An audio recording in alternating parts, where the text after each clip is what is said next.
British advanced pain clinic, నొప్పి మాయం, surgery దూరం. For appointments 9155515563.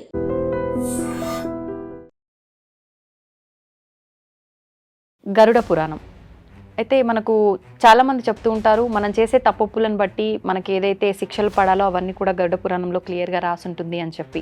ఇంకొకటి, చనిపోయిన వారి దగ్గర మనకు ఏదైతే భగవద్గీత వినిపిస్తుంటారో, ప్లే చేస్తుంటారో, అసలు చేయాల్సింది గరుడ పురాణం గురించి చెప్పాలి అని చెప్పి కూడా కొన్ని సందర్భాల్లో వింటుంటాం. గరుడ పురాణం చిన్న పుస్తకం కాదు, చాలా పెద్ద పుస్తకం. ఇది విష్ణుమూర్తి సాక్షాత్తు గరుత్మంతుడికి చెప్పిన విషయం.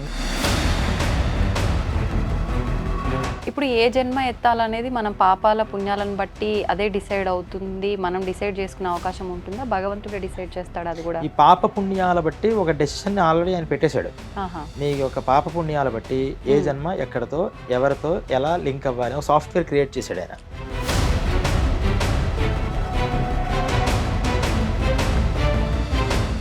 అయితే ఇప్పుడు ఒక తల్లి గర్భంలోంచి జన్మించిన వాళ్ళు ఇద్దరు ఉంటే ఇద్దరు ఒకేలా ఉండటం చాలా కష్టం, ఉండరు కూడా చాలా వరకు. కానీ ఎక్కడో ఒక దగ్గర మనతో పోలిన వాళ్ళు, మన రూపంతో ఉండే వాళ్ళు 7 ఉంటారని చెప్పి అంటూ ఉంటారు. అది నిజంగా ఉంటారా? ఈ 7 మనుషులు పోలిన వాళ్ళు మనుషులు ఉంటారు అనేది ఒక మనకి ప్రత్యక్షంగా ఎక్కడా కూడా ఏ పురాణంలోనూ.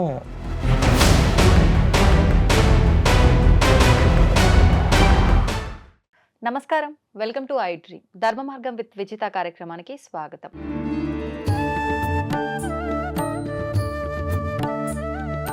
మనందరం కూడా వింటూ ఉంటాం పురాణాల్లో ఒక పురాణం గరుడ పురాణం అని చెప్పి. అసలు ఏంటి గరుడ పురాణం? గరుడ పురాణం ప్రకారం మనం ఏదైతే తప్పులు చేస్తున్నామో, అధర్మంగా ప్రవర్తిస్తున్నామో వాటిని అనుసరించే మనకు గరుడ పురాణంలో ఏదైతే రాసిందో అది ఏంటి అంటే శిక్షలు. మనం చేసే తప్పులకి ఒక్కొక్క తప్పుకి ఒక్కొక్క శిక్ష అని చెప్పి ఉంది అని వింటుంటాం. నిజంగా ఇదంతా నిజమేనా? గరుడ పురాణంలో నిజంగా ఇవే రాసున్నాయా? ఇలాంటి మరిన్ని విషయాలు ఇప్పుడు మనం అడిగి తెలుసుకుందాం. ప్రస్తుతం నాతో పాటు ఉన్నారు వేద పండితులు శ్రీరామ్ చిర్రావూరి గారు. ఇప్పుడు వారితో మాట్లాడి తెలుసుకుందాం. నమస్కారం అండి. శ్రీమాత్రే నమః. గరుడ పురాణం అయితే మనకు చాలామంది చెప్తూ ఉంటారు, మనం చేసే తప్పులను బట్టి మనకి ఏదైతే శిక్షలు పడాలో అవన్నీ కూడా గరుడ పురాణంలో క్లియర్గా రాసి ఉంటుంది అని చెప్పి. ఇంకొకటి, చనిపోయిన వారి దగ్గర మనకు ఏదైతే భగవద్గీత వినిపిస్తుంటారో, ప్లే చేస్తుంటారో, అసలు చేయాల్సింది గరుడ పురాణం గురించి చెప్పాలి అని చెప్పి కూడా కొన్ని సందర్భాల్లో వింటుంటాం. అసలు ఏంటండి గరుడ పురాణం గురించి తెలియచేయండి. వ్యాస మహర్షి 18 పురాణాలని రచించారు. ఈ 18 పురాణాలకి మళ్ళీ ఇంకో ఉప పురాణాలని ఇంకో 18 రచించారు. ఈ 18 పురాణాలలో ఒక పురాణం గరుడ పురాణం. అంటే ఈ పురాణాలు వ్యాసుడు ఎందుకు రచించవలసి వచ్చింది అంటే, పూర్వం పురాణ జ్ఞానం ఏదైతే ఉందో అదంతా వేదంలో చెప్పబడిన విషయాలే. వేదానికి బాగా కనెక్ట్ అయ్యే మనుషులు ఉండేవారు, అంత ఆయుష్ ఉండేది. కాబట్టి డైరెక్ట్గా వాళ్ళు వేదాల్లోనే వేదాధ్యయనం ద్వారా వేదాలు చదవడం వల్ల తెలిసేవి. కానీ మరి కలియుగంలో మన ఆయుష్యే 120 సంవత్సరాలు, కానీ 120 ఎవరు బ్రతకట్లేదు. ఈ బ్రతికే దాంట్లో అంత జ్ఞానాన్ని తెలుసుకోవాలన్నా కష్టం. అది కూడా రా మెటీరియల్లో ఉంటుంది, వేదంలో ఉన్నటువంటి జ్ఞానం అది అర్థం కావడం కష్టం. అందుకని ఏం చేశారంటే, చక్కగా ఒక కథారూపంగా ఉన్నటువంటి ఆఖ్యాయికలోని వేదంలో ఎక్కడైతే ఉన్నాయో అవన్నిటినీ తీసుకొచ్చి సమకూర్చి ఒక చక్కటి విషయాన్ని ప్రతిపాదన చేశారు. అదే పురాణాలు. వీటిల్లో ఒక పురాణం గరుడ పురాణం. గరుడ పురాణం ఎప్పుడు జరిగింది అంటే, ఇది విష్ణుమూర్తి సాక్షాత్తు గరుత్మంతుడికి చెప్పిన విషయంగా వ్యాసుల వారు రచించారు. అంటే ఏవో వేదాలలో సాక్షాత్తు వేదమంతా కూడా భగవంతుడి యొక్క వాక్యాలే కదా, అవన్నీ భగవత్ స్వరూపం ఇంకా చెప్పాలంటే. అలా గరుత్మంతుడు దర్శించినటువంటి వేద మంత్రాలు అని మనం అనుకోవచ్చు. ఆ మంత్రాలు యొక్క సారాంశాన్ని తీసుకొచ్చి కథారూపంగా తీసుకొచ్చారు. దాంట్లో ధర్మాలు కూడా ఉంటాయి. అయితే అందరూ ఏమనుకుంటారంటే గరుడ పురాణం అంటే ఏదో చిన్నగా ఉంటుంది, దాంట్లో ఓన్లీ శిక్షలు మాత్రమే చెప్పబడతాయి ఇంకోటి అని ఒక ఉంది. అంటే మెయిన్ దాంట్లో ఉన్నటువంటి కంటెంట్ మనం చూస్తే కళ్ళు తిరిగి పడిపోతాం. అంటే మొత్తం 3 కాండలు దాంట్లో ఉన్నాయి. మొదటిది ఆచారకాండ అని. అంటే మనం ఏం ఆచరించాలి అనేది ఉంటుందా? మనం ఆచరణ ఎలా ఉండాలి, అసలు మనకి ఏ కష్టానికి ఏ పరిహారం చేసుకుంటే ఆ కష్టం దూరం అవుతుంది, అసలు ఆ కష్టానికి గల కారణం ఏమిటి, మన పాపాలు అంటాంగా. అవునండి. ఇలా ప్రతి వ్రతాలు అన్నీ చెప్పుకుంటూ వెళ్ళారు, ఒకటి కాదు. దాంట్లో విషం కనుక వస్తే, ఏదైనా క్రిమికీటకాలు వస్తే ఆ విషాన్ని ఎలా పరిహరించుకోవాలి అనే విషయాలతో సహితంగా 240 అధ్యాయాల్లో చెప్పారు ఆచారకాండ. ఇదంతా ఓ. కూడా పూర్వఖండం అంటారు. హుహుహు. ఉత్తరఖండం అంటే సెకండ్ హాఫ్. హ్మ్. దాంట్లో మళ్ళీ 2 కాండలు ఉన్నాయి. హ్మ్. ఒకటి ప్రేతకాండ, దీన్ని ప్రేతకల్పం అంటారు. ఆ. అలాగే బ్రహ్మకాండ అని. వీటిల్లో ఏం చెప్పారు అంటే, ఇది మళ్ళీ 50 అధ్యాయాలేమో ప్రేతక ప్రేతకాండ అంటే ప్రేతకల్పం ఉంది. హ్మ్. 30 అధ్యాయాలేమో బ్రహ్మకాండ ఉంది. ఆ. టోటల్ 320 అధ్యాయాలు. ఇప్పుడు ఈ ప్రేతకాండలో ఏముంటాయి? ప్రేతకాండలో మనిషి ప్రేత అంటే ఏంటి? గమనిస్తూ ఆ. వెళుతూ ఉండేవాడు. అంటే ఎప్పటిదాకా తన శరీరంలో ఇప్పుడు ఒక శరీరం ఉంది. అతని హ్మ్. పేరేంటి? అతను అడ్రెస్ ఎక్కడ? ఏంటి? అని చెప్పగలుగుతాం. అవును. కానీ ప్రేతకి అడ్రెస్ ఉండదు. ఆ. అది ఏ అడ్రెస్ లేనివాడు హ్మ్. అని. అడ్రెస్ లేనివాడికి ప్రేత అని పేరు. ఆ ప్రేత అనేటటువంటి వాడు అసలు ప్రేతగా ఎలా మారతాడు? అంటే హ్మ్. మరణించిన తర్వాత ఆత్మనా? మరణం ఎలా ఉంటుంది? హ్మ్. హ్మ్. తన ఆత్మ అంటే మనలో కూడా ఉంటుంది ఆత్మ. ద హ్మ్. కరెక్ట్ వర్డ్ ప్రేత. ఓకే. ఓకే. ప్రేత అనేది కరెక్ట్. ఆత్మ అంటే మరి మనలో ఉన్నది కూడా ఆత్మే. అవును. అది ప్రత్యేకంగా ఆత్మ అంటాం. ఆత్మ ఒక దగ్గర తిరుగుతూ గాలిలో కనిపించదు కదా! కనిపించదు. దాన్ని ప్రేత అని పిలిచారు అందుకని. హ్మ్. హ్మ్. ఈ మనిషి ఇప్పటిదాకా బ్రతికి ఇక్కడి నుంచి మరణించేటప్పుడు తన యొక్క స్థితి ఎలా ఉంటుంది? మరణించిన తర్వాత ఏం హ్మ్. జరుగుతోంది? ఆ. అసలు అక్కడ ఆయన మరణిస్తుంటే ఇక్కడ పితృకార్యాలు జరుగుతుంటే దీనికి దానికి లింక్ ఎలా ఉంటుంది? హ్మ్. అసలు యమపురి అనేటటువంటి నరకం ఏదైతే ఉందో అక్కడికి అవును. వెళ్ళే మార్గం ఎలా ఉంటుంది? ఆ. అక్కడ శిక్షలు ఎలా ఉంటాయి? ఏ తప్పులకి ఏ శిక్షలు అనేటటువంటి ఆ ప్రేతకల్పంలో చెప్పారు. ఇది ఎన్ని అధ్యాయాలు? 50 50. అధ్యాయాలు. కానీ ముందర 240 ఉన్నాయి. తర్వాత 30 30 ఉన్నాయి. ఉన్నాయి. దాంట్లో ఉన్నటువంటిది ఇది. హ్మ్. అయితే ఈ చెప్పినటువంటి ఈ విషయాలు ఈ 50 అధ్యాయాలనే పట్టుకుని ఇదే హ్మ్. గరుడ పురాణం అని అనుకుంటున్నారు అవును. చాలామంది. అవును. గరుడ పురాణం చిన్న పుస్తకం కాదు. ఆ. అది చాలా పెద్ద పుస్తకం. దాంట్లో ఎవరైనా చాలా చదవొచ్చా అండి? అర్థం చేసుకోగలుగుతారా? మిగతా 18 పురాణాలు ఎలాగైతే మనం మార్కండేయ పురాణం, దేవి భాగవతం, హ్మ్. అగ్ని పురాణం, మత్స్య పురాణం ఎలాగైతే పూజిస్తూ ఇంట్లో పెట్టుకుంటున్నామో, ఆ. ఈ గరుడ పురాణం కూడా ఇంట్లో ఉండాలి. ప్రతి ఒక్కళ్ళు చదవాలి. చదివితే అర్థం అవ్వడం కోసమే వ్యాసుల వారు రాశారు. అయితే ఆ సంస్కృత శ్లోకాలు ఉంటాయి.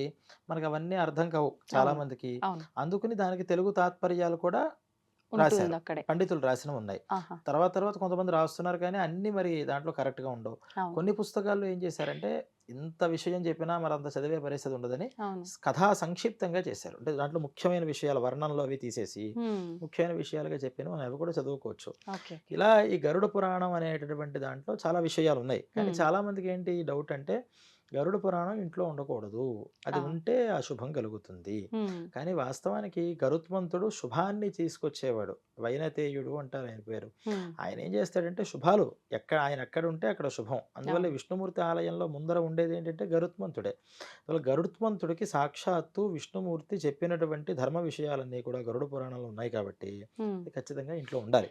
ఓకే.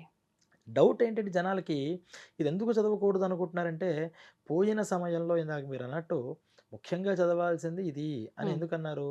ఆ సమయంలో అయినా కనీసం ఈ గరుడ పురాణం కనుక విన్నట్లయితే, ఈ కొడుకులకి వీళ్ళకి ఆ మనస్సులో ఒక ధైర్యం వస్తుంది. అప్పటిదాకా ఎక్కడికి వెళ్ళిపోయాడో మన కంటి ముందర తిరుగుతున్న మనిషి అవును. అనే ఒక బాధ ఉంటుంది కదా! అవును. ఆ బాధంతా కూడా దూరమయ్యి, హ్మ్. ఆహా! ఈ మనిషి జీవనం ఇలా జరుగుతోంది. ఈయన ఇక్కడ వెళుతున్నాడు. హ్మ్. కాబట్టి మనం ఏం చేయాలి కొడుగ్గా? అంటే ఆ. శ్రద్ధగా శ్రాద్ధ క్రియలు, పితృకార్యాలు అన్నీ చేయాలి అని అవును. తెలుస్తుంది అని అప్పుడు చదవమన్నారు. హుహుహు. తప్పితే ఇది అప్పుడు చదివేది కాబట్టి ఇంకెప్పుడు చదవకూడదు అనేది కాదు. హ్మ్. హ్మ్. అయితే అన్ని శిక్షల గురించే ఉంది అని ఇంకొకటి తెలియడం వల్ల గూడా అంటే దీన్ని ఇంట్లో పెట్టుకోవడము వల్ల అశుభము, లేదంటే అమ్మో! మనం ఏం పని చేసినా గూడా దీనికి ఏ శిక్ష పడుతుందని ఒక భయం గూడా మొదలవుతుంది ఇవన్నీ తెలుసుకుంటే అనే ఒక ఆలోచన గూడా ప్రతి ఒక్కరిలో ఉంటుంది. ఉండాలి కదా! హ్మ్. వాస్తవానికి ఆ హ్మ్. భయం ఉండాలి. హ్మ్. మనం లా బుక్ ఉందనుకోండి. హ్మ్. ప్రతి లాయర్ ఏం చేస్తాడు? ఆ లా బుక్‌ని పెట్టుకుంటాడు. హ్మ్. రాజ్యాంగాన్ని ఫాలో అవ్వాలి. అవ్వకపోతే ఏముంటుంది? ఆ! అనేటటువంటి విషయాలు ప్రతి ఒక్కడు కూడా రాజ్యాంగాన్ని అవగాహన చేసుకోవాలి అంటాం మనం. అవును. రూల్స్ తెలియాలి కదా మనకి. హ్మ్. హ్మ్. చిన్నప్పటి దగ్గర నుంచే వాస్తవంగా ఈ గరుడ పురాణాన్ని చూపించి, హ్మ్. చదివి, ఓహ్! ఇలా ఉంది దీంట్లో విషయం. నువ్వు ఇలా చేయాలి. ఇలా హ్మ్. చేయడం వల్ల నీకు ఇలా ఇబ్బందులు కలుగుతాయి. ఇలా ఉంటే నువ్వు మంచిగా ఉంటాయి అని చెప్తే హ్మ్. ఖచ్చితంగా ఒక పాపం పనో, తప్పు పనో చేస్తున్నప్పుడు లోపల పాపభీతి అంటారు. ఆ భీతి పూర్వం ఉండేది. హ్మ్. చెప్పేవారు.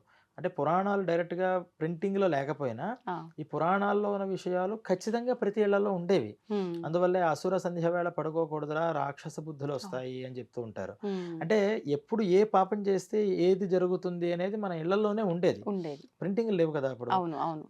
మన ఇళ్లలోనూ లేవు. కనీసం ప్రింటెడ్ పుస్తకాలు అయినా పెట్టుకుంటే ఉమ్, ఆ పుస్తకం ద్వారా అయినా మనం తెలుసుకోవాలి. కానీ అవును. ఇది తెలిస్తే ఎక్కడ మనం భయం పడి పాపం చేయడం మానేస్తాము అంటే మనం ఇంకా ఇంకా ఇంకా పాపాలు చేయడానికి ఉమ్, ఎక్కువ అవకాశం ఉంటుంది. ఉమ్, అందువల్ల పాపం ఫస్ట్ మనకు తెలియాల్సింది ఏంటంటే ఈ మానవ జన్మ వచ్చింది. వచ్చిన తర్వాత మనం జాగ్రత్తగా దీన్ని ఎలా లీడ్ చేయాలి అని అవును. తెలియాలి. ఏది చేయాలి, ఏది చేయకూడదు అనేది ఉమ్, ఫస్ట్ తెలియాలి. ఏదో పొరపాటున చేయకూడని పని చేసాం, ఉమ్, పొరపాటున అంటే కావాలని కాదు, కావాలని కాదు. తెలియక చేసాం, ఆ, దానికి ఎలా ప్రాయశ్చిత్తం చేసుకోవాలి అందులో అది కూడా అన్ని ఉంటుందా? అని కూడా ఆహా, ఎలా ప్రాయశ్చిత్తం చేసుకోవాలి, ఈ ఆ, 3 అంశాలు తెలిస్తే చక్కగా మన మానవ జీవితం అంతా లైఫ్ సాఫీగా చేసేసుకోవచ్చు. ఉంటుంది. ఎందుకంటే పశువులు, పక్షులు ఈ పని చేసుకోలేవు కదా. అవును, ఏం చేయాలి, ఏం చేయకూడదు ఏం తెలియవు. తెలియదు. వాటికి ఉన్నది ఏంటంటే ఆహారం, దాన్ని ఎలాగో అలాగా సంపాదిస్తాయి. సంపాదించుకోవడం. వాటికి కూడా కొన్ని నియమాలు ఉన్నాయి. ఉమ్, ఆశ్చర్యం ఏంటంటే పశువులు ఆ నియమాన్ని అతిక్రమించవు. ఉమ్, సింహానికి విపరీతమైన ఆకలి వేస్తున్నా అది గడ్డి కానీ ఆకులు కానీ తిందు. తినదు. దానికి కావాల్సిన వేట కోసమే అది తిరుగుతుంది. అవునండి. ఒక జింకలో లేకపోతే కుందేళ్ళలో ఆవులో ఎంత ఆకలి వేసినా ఎదురుకుండా అక్కడ మాంసాలు కనిపించినా దాని ఉమ్, జోలికి వెళ్ళదు. ఉమ్, అది సాధుజీవి కాబట్టి ఇవే తింటుంది. ఆ, కానీ మనిషికి ఉన్నటువంటిది ఏంటంటే ఏదైనా తింటాడు, ఏదైనా చేస్తాడు, వావి లేదు, వరస లేదు, ఏదీ లేదు. అవును. పశువులకు కూడా ఉన్నాయి చాలా ఉమ్, వాటికి చెప్పే ధర్మాలు. మనిషికి ఇంకా ఎక్కువ ఉన్నాయి కానీ ఉమ్, వాటికి ఉండే బేసిక్ ధర్మాలు కూడా వదిలిపెట్టేస్తున్నాడంటే కారణం ఏంటంటే ఇది చేస్తే ఏమవుతుంది, ఉమ్, ఇలా చేయకపోతే ఏమవుతుంది అనే నాలెడ్జ్ లేకపోవడం. లేకపోవడం.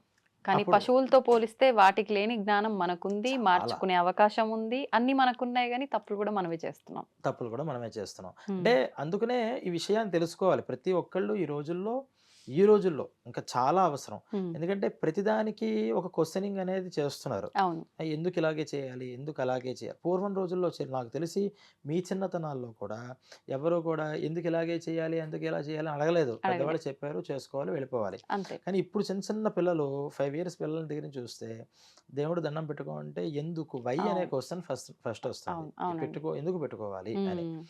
ఎందుకు పెట్టుకోవాలి అనే దాన్ని అప్పటి నుంచి మనం నేర్పిద్దాము అంటే నేర్చుకోవడంలోనే ఉంటుంది తప్పితే ప్రాక్టికల్ నాలెడ్జ్ ఉండట్లేదు. ఉండట్లేదు. అందుకని పూర్వీకులు ఏం చేశారంటే ఫస్ట్ ప్రాక్టికల్స్ చెయ్యి, హ్మ్.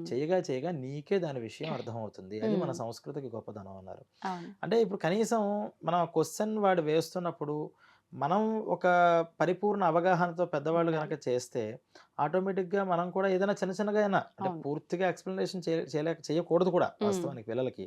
ఆ! తగుమాత్రంగా ఎంత చెప్పాలో అంతే చెప్పాలి. ఓకే. ఒకేసారి అంత జ్ఞానాన్ని తీసుకెళ్ళి వాళ్ళ బుర్రలో పెట్టినా అది ఎక్కదు. హ్మ్. ఎక్కకపోగా వేరే వక్రగతిగా మైండ్లోకి పడితే వాళ్ళు ఇంకా దాని మీద క్వశ్చనింగే అలవాటు అవుతుంది తప్పితే హ్మ్. నమస్కారం మాత్రం జీవితంలో ఎప్పటికీ చేయడు ఆ! దాన్ని. అందుకని ఏమన్నారంటే ఈ పురాణ జ్ఞానాన్ని తెలుసుకోండి. హ్మ్. ఈ గరుడ పురాణంలో ఫస్ట్ చేస్తే పుణ్యాల విషయం తర్వాత ఏం హ్మ్. చేయకూడదు, అవును. చేయడం వల్ల నువ్వేమవుతావు హ్మ్. అని ఒక్క సినిమా కింద చూపించేస్తే దాన్ని ఖచ్చితంగా ఆ పాపం పని చేస్తున్నప్పుడు హ్మ్. అక్కడ మనకి ఒకసారి రీల్ తిరుగుతూ ఉంటుంది. విని ఉంటాడు కదా. అవును. కాబట్టి ఎంతటి పాపం చేయాల్సిన అగత్య పరిస్థితుల్లో అయినా సరే ఆ! కొంచెం ఇంత వద్దులే, కొంచెం వెనకడుగేసే దాన్ని మనం అవకాశం. తగ్గిద్దాం అని హ్మ్.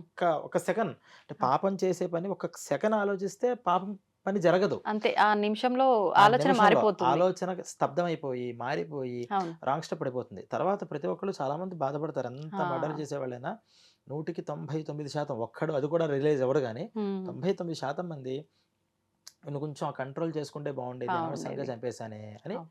తర్వాతైనా అనుకుంటాడు. ఆ క్షణం కాలం మనకి ఈ విషయాల్ని, ఈ హ్మ్. పురాణాల్ని తెలుసుకోవడం వల్ల మనకు కలుగుతుంది. హ్మ్. అలాగే అనేక కష్టాలుంటాయి. ఆ కష్టాలకి తీరిచ్చేటటువంటి తరుణోపాయాలు ఎలాగా? హ్మ్. వైదిక కర్మలు అంటారు. శాస్త్రోక్తంగా మనం చేసేటటువంటి పరిహారాలు అని ఇప్పుడు బయట మనం అంటున్నాం. అవును. పరిహారం కాదు, కర్మ, హ్మ్. వైదిక కర్మ. ఆ వైదిక క్రియాకలాపం కనుక శాస్త్రవిధితో చేస్తే ఖచ్చితంగా దాని రిజల్ట్ అనేది మనకు వస్తుంది. అంటే హ్మ్. మనం అనుకుంటున్న రిజల్ట్ ఏంటంటే ఇప్పుడు సంథింగ్ నాకు పిల్లలు లేరు కాబట్టి నేను ఒక పరిహారం చేశాను. ఒక వైదిక పూజలేవో చెప్పారు, చేశాను. నేను అనుకుంటున్న రిజల్ట్ ఏంటంటే ఇప్పుడు హ్మ్. జనరల్ పబ్లిక్ యొక్క నాకు పిల్లలు కలగాలి. అవును. నేను చేసుకున్నాను. ఈ మంత్ చేశానంటే నెక్స్ట్ మంత్ నాకు గుడ్ న్యూస్ వినిపించాలి. ఇది ఉమ్, మనం అనుకునే ఫలితం.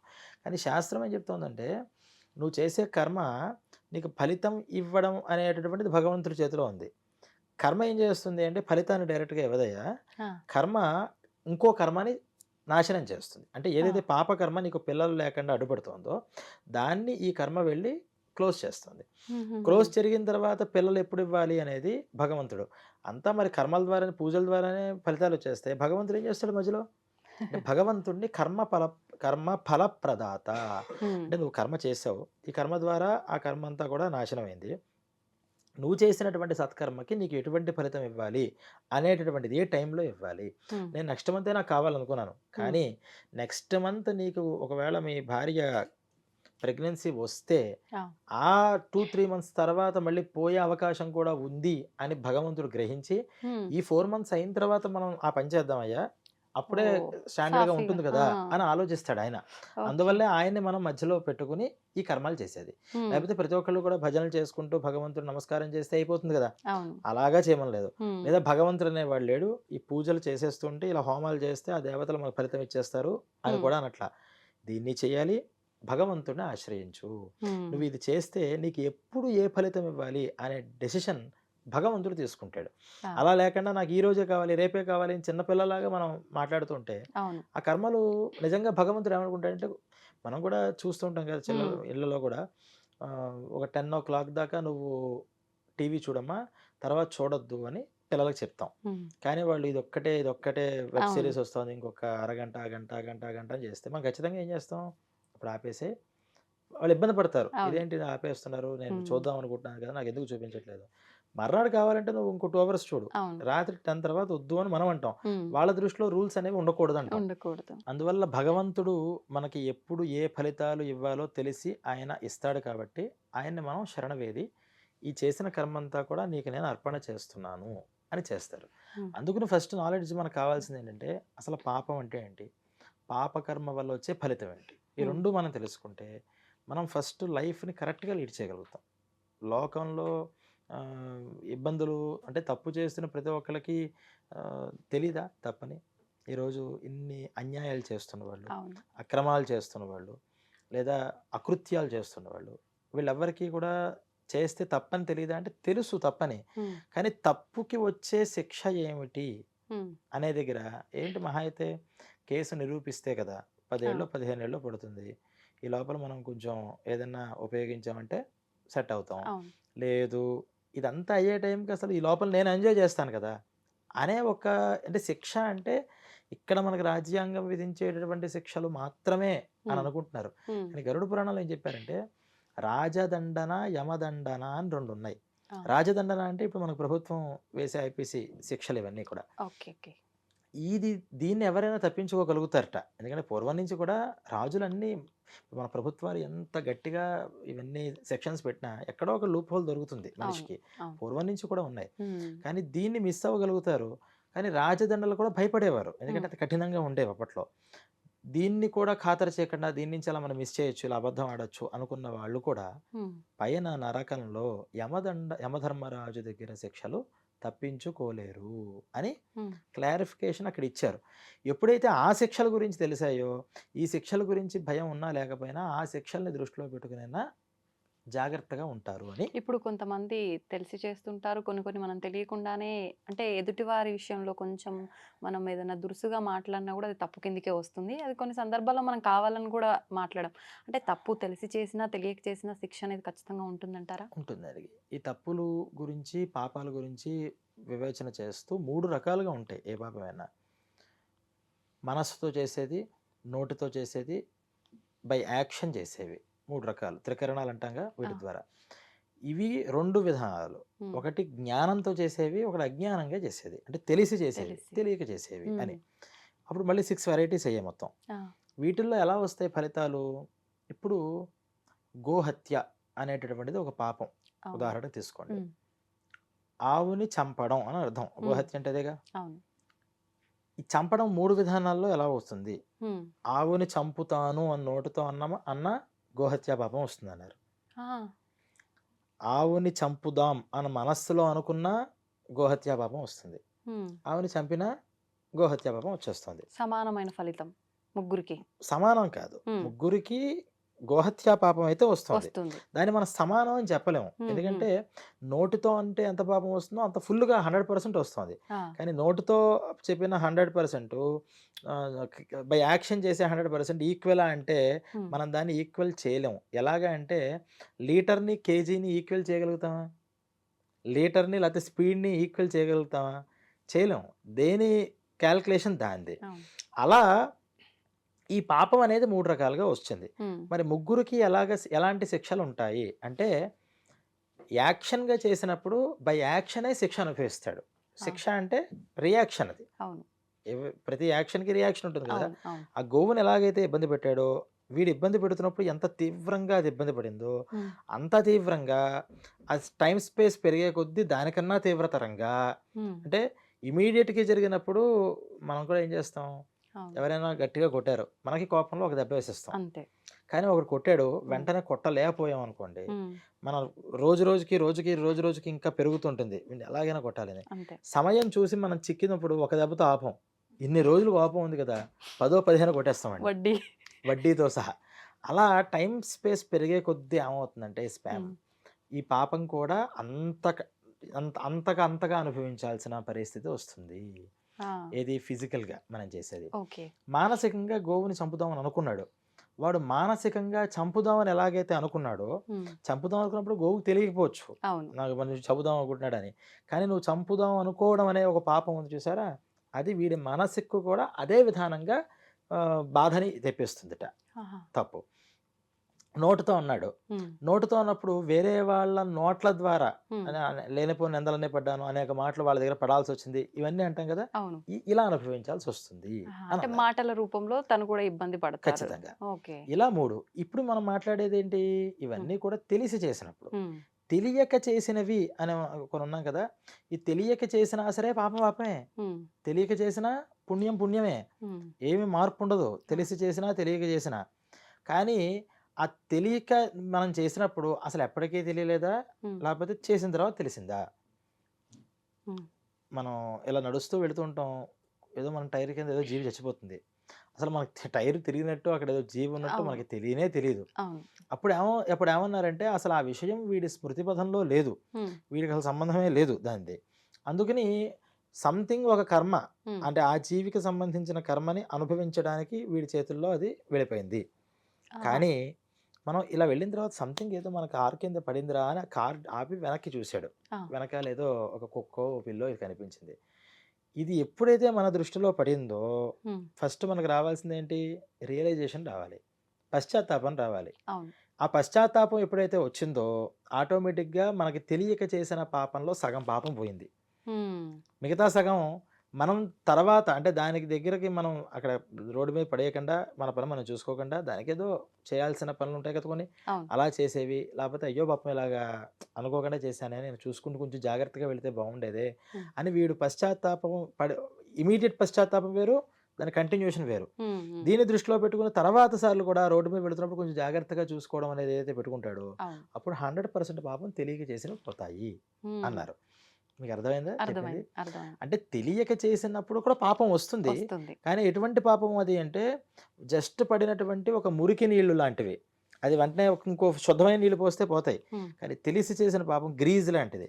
అది ఉమ్, దాన్ని ఒక పోదు, పట్టాన కడుక్కుందాం అంటే వదిలించలేము. పోదు. చాలా ప్రయత్నం చేయాలి. ఉమ్. అమ్మో! నిజంగా ఇందాక అనుకున్నాం తప్పులు చేయకుండా ఉంటాం ఇవన్నీ తెలుసుకుంటే అని, కానీ అసలు ఫస్ట్ ప్రతి కదలికకి భయంగా ఉంటదేమో ఇవన్నీ వింటే అనిపిస్తోంది ఇప్పుడు. అంటే భయం కన్నా ఫస్ట్ అలర్ట్‌నెస్ వస్తుంది ఉమ్, మనకి. ఉమ్, మనకి మిలిటరీ ట్రైనింగ్ ఇస్తారు కదా! అవును. ట్రైనింగ్ ఇచ్చినప్పుడు వాళ్ళు ఒక పద్ధతిని నేర్పిస్తారు. అది చూస్తే మనకెంత భయంకరంగా ఉంటుంది. అవును. బాబోయ్! 4కి మొహం నీళ్ళు పోసేస్తారట, ఆ. ఫుడ్ పెడతారట, రోజు 10 కిలోమీటర్స్ పరిగెట్టిస్తారట, ఇవన్నీ అనుకుంటాం. ఉమ్, కానీ నిజంగా అది చేస్తే ఉండేటటువంటి ఆరోగ్యం కానీ, వాళ్ళ జీవనం కానీ ఎంత గొప్పగా ఉంటుంది. అంతే. అంటే కొంచెం కష్టం పడినా మనం ఈ అలర్ట్‌నెస్ ఎప్పుడూ కూడా మన మైండ్‌ని, మన శరీరాన్ని, మన మాటని అదుపులో పెట్టుకోవడం అనేది ఉమ్, దీని ద్వారా గరుడ పురాణం ద్వారా ప్రతి మనిషికి అలవాటైతే ఉమ్, ఖచ్చితంగా పాపాలు అనేవి రెడ్యూస్ అయిపోతుంటాయి. ఉమ్, మనం ఉమ్, ఆటోమేటిక్‌గా మనం క్యాలిక్యులేషన్ చేసుకోక్కర్లా. ఉమ్, మాక్సిమం పాపాలు తగ్గిపోతాయి. ఆ, మాక్సిమం పాపాలు. ఓకే. ఓకే. అయితే మీరు ఇందాక చెప్పారు 3 భాగాల్లోంచి ఆచరణ మొదటిది అని చెప్పి. అయితే ఈ ఆచరణ మనం చదువుకొని, తెలుసుకొని అందులో ఉన్నవి గనక మనం ఆచరిస్తే ఈ రెండవ అధ్యాయంలోకి వెళ్లి ఇబ్బందులు పడే అవసరం అవన్నీ రాకుండా ఉంటాయంటారా? కరెక్ట్ ప్రశ్న.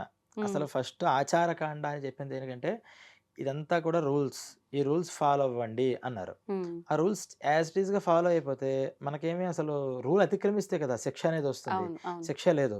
కానీ రూల్స్ అతిక్రమించావు. హ్మ్. అతిక్రమించినప్పుడు ఏమవుతుంది అని చెప్పేదే ఈ ప్రేతకాండ. ప్రేతకాండ. హ్మ్. మరి దాని బ్రహ్మకాండ అన్నారు గదా! దాంట్లో ఏముంటుంది? ఈ బ్రహ్మకాండ విషయంలో హ్మ్. అసలు పరబ్రహ్మతత్వం అంటే ఈ నరకలోకంలోకి వెళతారు. ఆ! ఈ వెళ్ళిన వాళ్ళంతా ఏమవుతారు మళ్ళీ? హ్మ్. మళ్ళీ క్షీణే పుణ్యే మర్త్యలోకం విశంతి. అటు పుణ్యం చేసినా, ఇటు పాపం చేసినా మొత్తం ఎంటైర్‌గా అనుభవించలేము. హ్మ్. ఎక్కడా కూడా. నరకానికి వెళ్ళిపోతాము అంటే, ఆ! నరకంలో మొత్తం మనం చేసిన పాపాలన్నీ అనుభవించేసి ఫ్రెష్‌గా ఇక్కడికి దిగడానికి అవ్వదు. ఆ! స్వర్గానికి వెళ్ళిపోయామంటే లైఫ్ లాంగ్‌గా అక్కడ సెట్ అయిపోం మనం. హ్మ్. నువ్వు ఎంత క్వాంటిటీలో చేసావో, అంత క్వాంటిటీలో నువ్వక్కడ అనుభవించడానికి నీకు టైం పెడతారట. అదేంటి అంటే, హ్మ్. మనం ఇక్కడికొచ్చాం కదా ఇప్పుడు.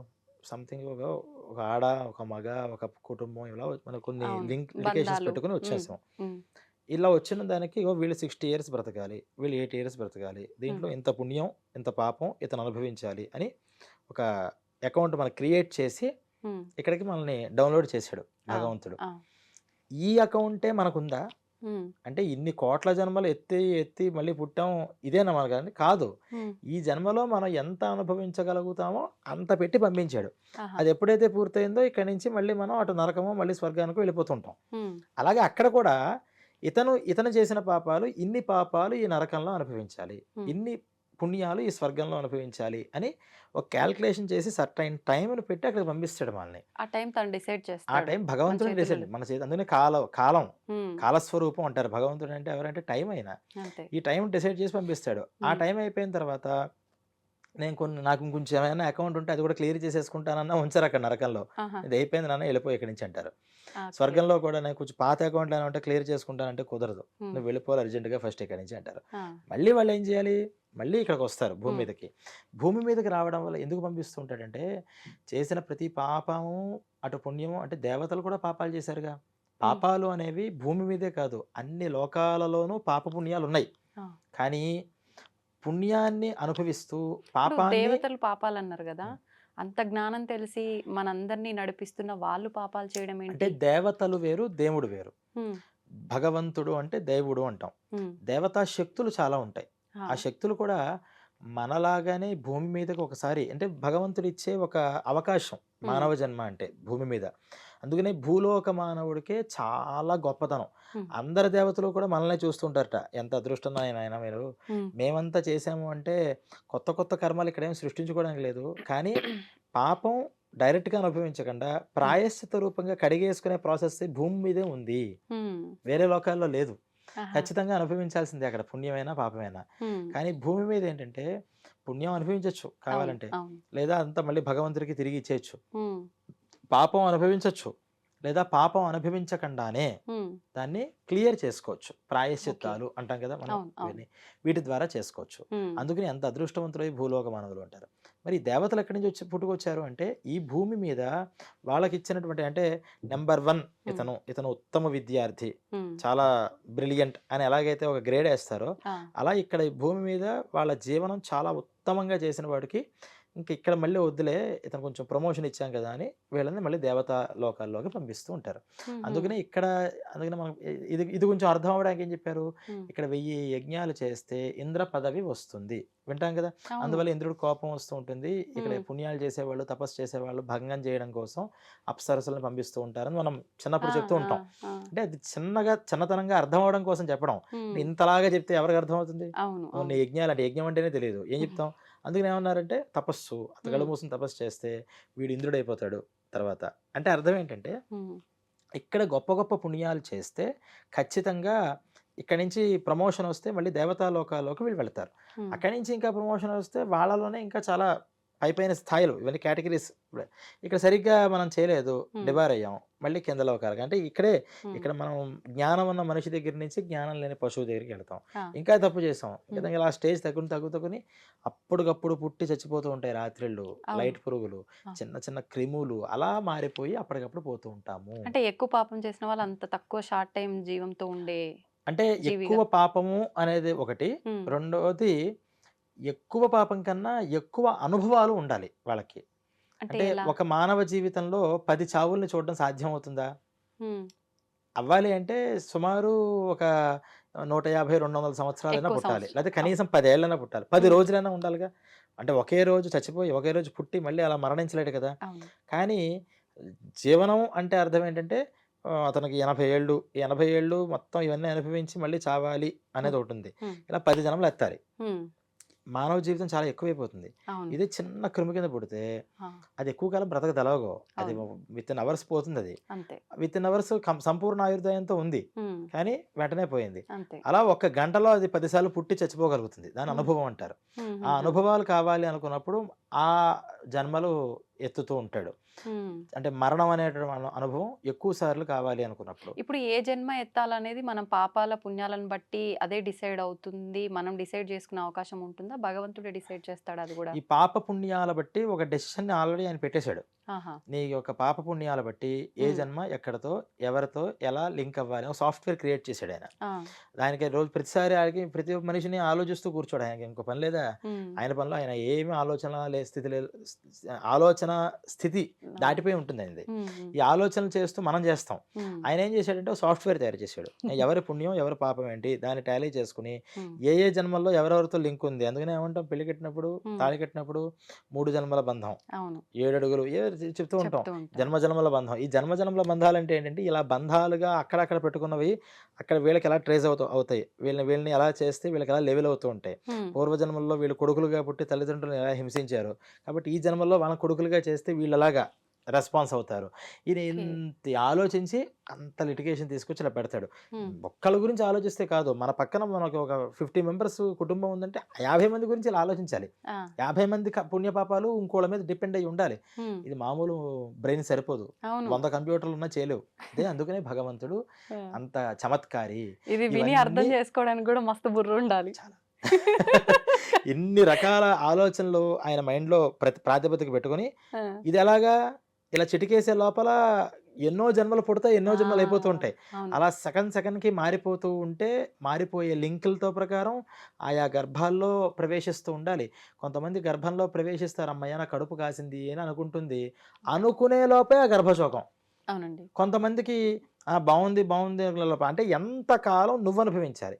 ఆ లోపల జీవి కూడా ఎంతకాలం వాడికి జ్ఞానం తెలుస్తుంది, థర్డ్ మంత్లో జ్ఞానం వస్తుంది. వచ్చిన తర్వాత అమ్మయ్య నేను ఏదో కడుపులో వచ్చాను, కొంచెం మంచి కడుపు అయినా చెడు కడుపు అని లోపల నుంచి ఆలోచిస్తుంటాడు. అవన్నీ గరుడ పురాణాలు ఉంటాయి. ఉహుం, లోపల ఏం జరుగుతుంది, ఎక్కడ పడ్డాను అసలు నేను, ఉమ్, నాకేం తెలియదు కదా ఎక్కడ పడ్డాను అని చూస్తే బయట నుంచి సౌండ్స్ అన్నీ వినిపిస్తూ ఉంటాయి లోపలికి. ఆ, ఎలా వినిపిస్తాయి అంటే ఆ అమ్మ యొక్క మనస్సు ద్వారా వీడి మనస్సుకి వస్తూ ఉంటాయి. ఫస్ట్ చెవులు కాళ్ళు ముక్కు ఏం రాకపోయినా ఉమ్, ఉమ్, అమ్మ యొక్క మనస్సు ద్వారా వీడి మనస్సులోకి ఆ ప్రేరణలు వస్తూ ఉంటాయి. ఓకే. వాడిని కొంచెం ఏదో కొంచెం దేవతా మంత్రాలు లేకపోతే సంగీతాలు ఇలాంటి సాఫ్ట్గా ఉన్నవి చూస్తే పోనీ నేను కాస్త దైవనామస్మరణ కోసం వెతుకుతాడట ఫస్ట్. ఉహుం, దేవుడితో సంబంధం ఉన్న దగ్గరే పుట్టానులే నేను అని ఆనందపడుతూ ఉంటాడు. ఉమ్. ఈ ఆనందం పడే లోపల టపక్కుమని వాడి ప్రాణం పోతుంది. ఇప్పుడు ఇక్కడ వీళ్ళ పాపం ఎక్కువ ఉండడం వల్ల ఇలా నెలల నిండా ముందే చనిపోవడాలు, పడగానే చనిపోవడాలు జరుగుతుంటాయా? గర్భం దాల్చిన స్త్రీ తల్లి వల్ల ఉండే పాపాల వల్ల ఇలా జరుగుతుందంటారా? ఇద్దరి యొక్క పాపం డిపెండ్ అయి ఉంటుంది. ఉమ్, అంటే తల్లి పాపం ఇందాక నేను చెప్పినట్టు అవును. ఎంత అనుభవించాలి అని వచ్చిన దాంట్లో ఉమ్, ఈ గర్భశోకం అనేది అనుభవించాలి అని తల్లికి ఉంటుంది. ఆహా. వీడికి కూడా గర్భమృతం అంటే గర్భంలో ఉన్నప్పుడే మృతి చెందాలి, ఉమ్, గర్భమృతుడుగా అవ్వాలి అని ఒక పుణ్యంతో వాడు బయటకు బయలుదేరి వస్తాడు. ఉమ్, ఈ జీవుడు ఈ గర్భంలోకే ఎందుకు వెళ్ళాలి ఉమ్, అనే దగ్గర మాత్రం వేరే జన్మల్లో వీళ్ళిద్దరికి లింక్ ఖచ్చితంగా ఉంటుంది. ఆ లింక్ ఉన్నప్పుడే ఇక్కడ ఈ ఇద్దరికి ఒక లిటిగేషన్ అనేది వస్తుంది. ఉమ్. దాన్ని కనిపెట్టి పెట్టింది భగవంతుడు. ఇప్పుడు అందువల్ల ఒక ఆయనకి తెలుసున్న లెక్కలు మనకి తెలియవు, అందరి లెక్కలు సరి చేస్తూ ఉంటాడు మన ఆయన. ఆలోచనలకు కూడా అందవు. అందం అయితే ఇప్పుడు ఒక కుటుంబ విషయంలోనే ఇలా ఉంటుందా? మనం నిత్యం కలిసే ప్రతి ఒక్క పర్సన్‌కి మనకి కూడా ఏదో జన్మలో ఏదో ఒక కనెక్షన్ ఉంటూనే ఉంటుందంటారా? అంటే కుటుంబ విషయం దానికి ఏమన్నారంటే రుణానుబంధ రూపేణ పశు దార సుత ఆలయ అని. అంటే మెయిన్గా మనకు ఒక బాగా అటాచ్మెంట్ పెట్టుకుంటాను, లేకపోతే ఏదో రుణం ఉండిపోతాను, మనం వాళ్ళకి తీర్చాల్సిందో వాళ్ళు మనకి తీర్చాల్సిందో, ఏ రకంగా అయినా, డబ్బే కాదు ఏ రకంగా అయినా అది తీర్చుకోవడానికి ఫస్ట్ 4 బలమైన బంధాలు ఉంటాయి. అవి ఏంటంటే పశువులు, మనం పెంచుకునేటటువంటి ఇంట్లో ఆవులు కానీ, కుక్కలు కానీ, పిల్లులు కానీ ఏదైనా కావచ్చు. దార అంటే భార్య, సుత అంటే సంతానం, ఆలయ అంటే మనం కట్టుకున్నటువంటి ఇల్లు, ప్రాపర్టీస్. ఇవన్నీ కూడా మనం ఖచ్చితంగా రుణం వల్ల అనుబంధం వల్ల వస్తాయి.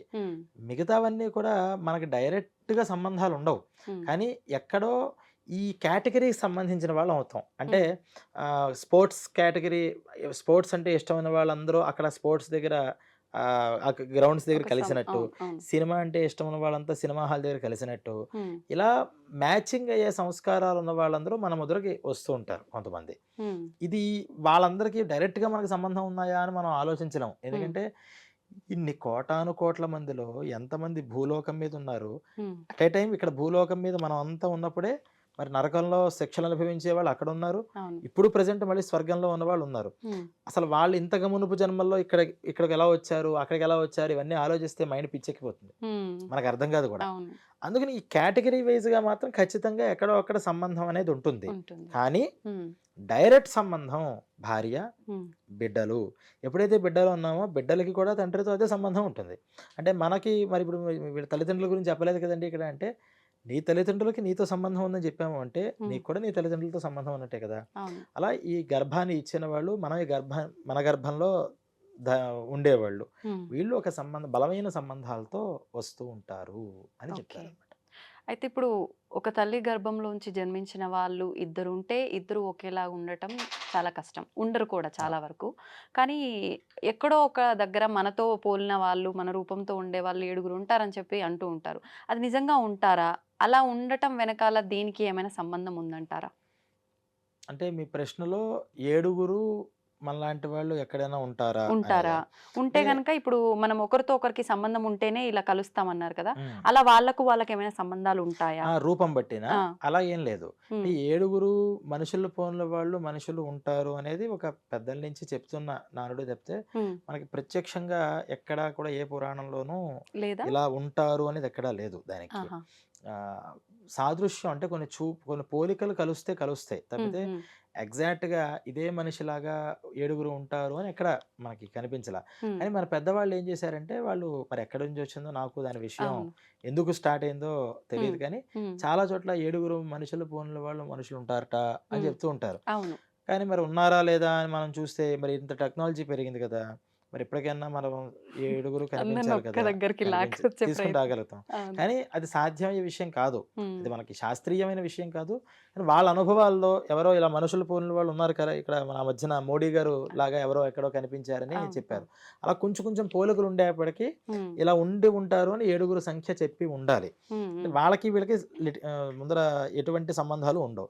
ఇంకోటి మీరు అడిగింది, గర్భంలో ఉన్నటువంటి ఇద్దరు పిల్లలు పుట్టినప్పుడు వీళ్ళకి ఎటువంటి సంబంధం ఉంటుంది? ఖచ్చితంగా కలిసి పుట్టే వాళ్ళకి ఎంత సంబంధం అంటే కవల పిల్లలు అంటాం, ఆ కవల పిల్లలకి ఎంత అటాచ్మెంట్ ఉంటుందో ఒకే గర్భంలో జన్మ ఇస్తున్న వాళ్ళకి కూడా పూర్వజన్మలతో సంబంధం ఖచ్చితంగా ఉంటుంది, పూర్వజన్మలతో. అందుకనే ఈ సుత అనే శబ్దానికి కొడుకు అనేటటువంటి అర్థం తోబుట్టువును కూడా ఉంది. అందుకనే పెద్దన్న గారు అంటే తండ్రి లాంటి వారు, తండ్రితో సమానము అని చెప్పి తమ్ముళ్ళందరూ కూడా కొడుకుల్లాగా చూడాలి, వదిన అంటే అమ్మతో సమానం ఏమైనా చెప్తూ ఉంటాం. ఎందుకు అంటే ఆ సుత అంటే పిల్లలు అంటే తమ్ముళ్ళ దగ్గర తర్వాత పుట్టిన వాళ్ళు ఎవరైతే ఉన్నారో అందరూ కూడా దాంతో సంబంధం అవుతారు. వీళ్ళు కూడా సంథింగ్ ఎక్కడో అక్కడ ఏదో రకమైన సంబంధాన్ని పెట్టుకునే వస్తుంటారు. అందువల్ల కొంతమంది అన్నతమ్ముళ్ళు చూస్తే వాళ్ళు బాగా రామలక్ష్మణుల్లా ఉంటారు, కొంతమంది చూస్తే వాలి సుగ్రీవుల్లా కొట్టుకుంటూ ఉంటారు. మనం ఎన్ని చెప్పినా సరే వాళ్ళకి కుదరదు. అంటే అలా కొట్టుకోవడం అనేటటువంటి దాంట్లో వాళ్ళు అనుబంధాన్ని పెట్టుకుని అదే కొట్టుకోవడం ఇక్కడ కూడా కంటిన్యూ చేస్తున్నారు. కసి తీరలేదు, ఎంత కొట్టుకున్నా కసి తీరదు మనకి. ఇంకా వాడిని ఏదో చేయాలని బాగా లోపల పెట్టేసుకుంటాడు. పాపం ఆ టైంలో టప్మని ఒకసారి యాక్సిడెంట్ ఏదో అయిపోతుంది. ఏ మైండ్ స్టేట్ లో ఉన్నాడో దాన్ని ఖచ్చితంగా మళ్ళీ ఫుల్ఫిల్ చేసుకోవడం కోసం ఇంకో జన్మ ఎత్తుతాడు. ఇదే మైండ్ స్టేట్ లో అవతల వాళ్ళు కూడా ఉన్నప్పుడు ఇమీడియట్ గా మళ్ళీ ఇద్దరు కూడా ఆ పుణ్య పాపాలు అనుభవించేసి డైరెక్ట్గా వచ్చేస్తారు. అంటే ఒకే మైండ్ ఆఫ్ స్టేట్లో ఉన్నారు కదా, కాబట్టి వెంటనే తీసుకొచ్చి ఒక గర్భంలోకి ప్రవేశపెడతారు. పెట్టడంతోనే పుట్టుక నుంచి అంతేనండి, వాళ్ళు ఎప్పుడు క్షణం అంటే పడదు అన్నదమ్ములకి అంటాం. ఏంటి పుట్టుక నుంచి పడకపోవడం అంటే ఇది లింక్ అనమాట. ఏంటో ఫస్ట్ నుంచి చిన్న పిల్లాడు ఆ తమ్ముడు పుట్టినప్పటి నుంచి ఎంతో ప్రేమగా చూసేది ఈ అక్క అంటాం. పుట్టినప్పటి నుంచి అంత వాడు ఎంత హింసిస్తున్నా ఈమె ప్రేమిస్తూనే ఉంటుంది ఈ పెద్ద పెద్ద అమ్మాయి అంటాం. అది ఈ అనుబంధ రూపంగా ఉన్నటువంటి రుణం అనమాట. ఓకే. అయితే ఇప్పుడు ఈ మధ్య కాలంలో మనం చాలా విన్నాము, చూసాం కూడా సోషల్ మీడియా ద్వారా. కొంతమంది నాకు గత జన్మ జ్ఞాపకాలు గుర్తొస్తున్నాయని చెప్పి, కొంతమంది నాకు గత జన్మలో పలానా వాళ్ళు నా పేరెంట్స్ అని, లేదు అనంటే వాళ్ళు నా బ్రదర్ అని, సిస్టర్ అని అక్కడికి వెళ్లి చూడాలని చెప్పి, పేర్లతో సహా కొన్ని సందర్భాల్లో చెప్పినవి కూడా ఉన్నాయి. నిజంగా అట్లా గత జన్మ గుర్తొచ్చి ఇలాంటివి చెప్పేవన్నీ నిజమేనా? అలా వచ్చే అవకాశం ఉంటుందంటారా? ఉంటుందండి. పూర్వం నిద్రని మరణం అన్నారు. నిద్రపోయామంటే ఈరోజు అయిపోయింది అక్కడితో. ఆ డే ఎండ్ అయిపోయింది కదా. నిద్రలో మనకేమన్నా అసలు గుర్తుంటుందా? అసలు ఏం జరిగింది, అసలు ఎవరు నిద్రపోతున్నారో కూడా తెలియదు. ఎప్పుడైనా కల వస్తున్నప్పుడు మాత్రం నేను కళను చూస్తున్నాను అంటాం. కల్లో కనిపించేది మనమే, కానీ మనకేంటంటే ఫీలింగ్ నేను ఏదో సినిమా చూస్తున్నట్టు చూస్తున్నాను, కానీ కల్లో కూడా నేను నాకు ఇలా జరుగుతోంది. ఈ నాకు అనే స్పృహ ఉంటుంది తప్పితే ఏది కూడా గుర్తుండదు.